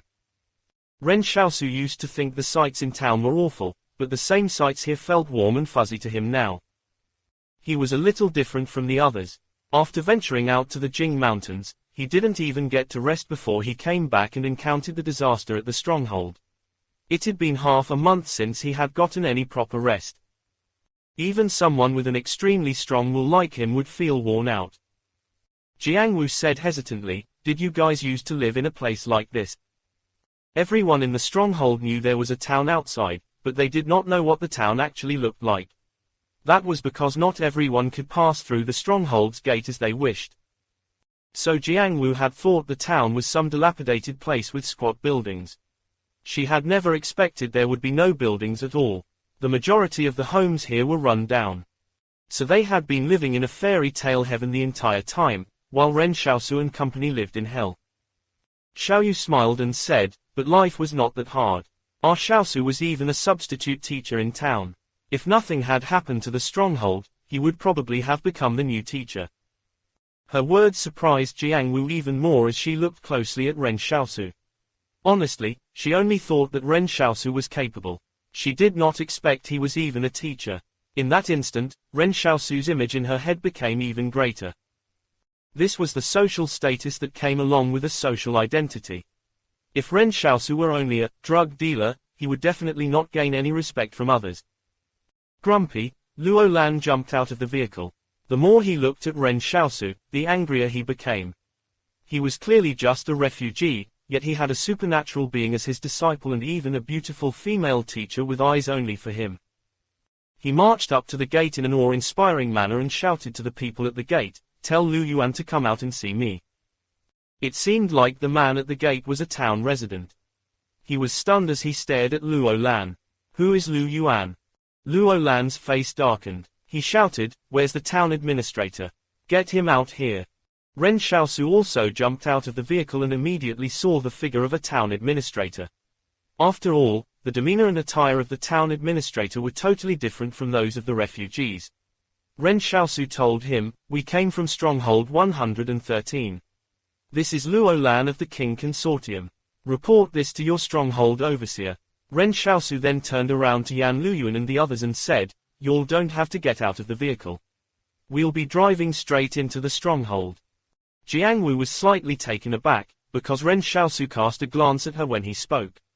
She realized Ren Xiaosu was hinting something to her. Luo Lan had only promised to let the 6 of them into the Stronghold. He didn't include Jiang and her students. If someone made a fuss about it, Jiang and her students might just end up refugees in the future. But right now, they had the backing of Luo Lan. Everyone just needed to remain in the truck while they entered the stronghold. No one could say a thing about it. The people of Stronghold 109 would probably just think the truck was carrying the King Consortium's people. Usually, they would check their IDs before allowing them into the stronghold, but Ren Xiaosu was going to gamble that Lu Yuan would not dare to check Luo Lan.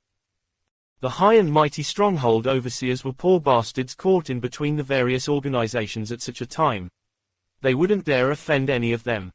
When Ren Xiaosu finished speaking, he got back into the truck to get some rest. Meanwhile, Luo Lan, Tang Zhou, and their soldiers waited outside for Lu Yuan to come out. The wait lasted an hour. For some reason, Ren Xiaosu always felt the way Luo Lan carried himself was extremely similar to that of his younger brother, King Zhen. In Ren Xiaosu's eyes, the cocky looks on their faces were exactly the same.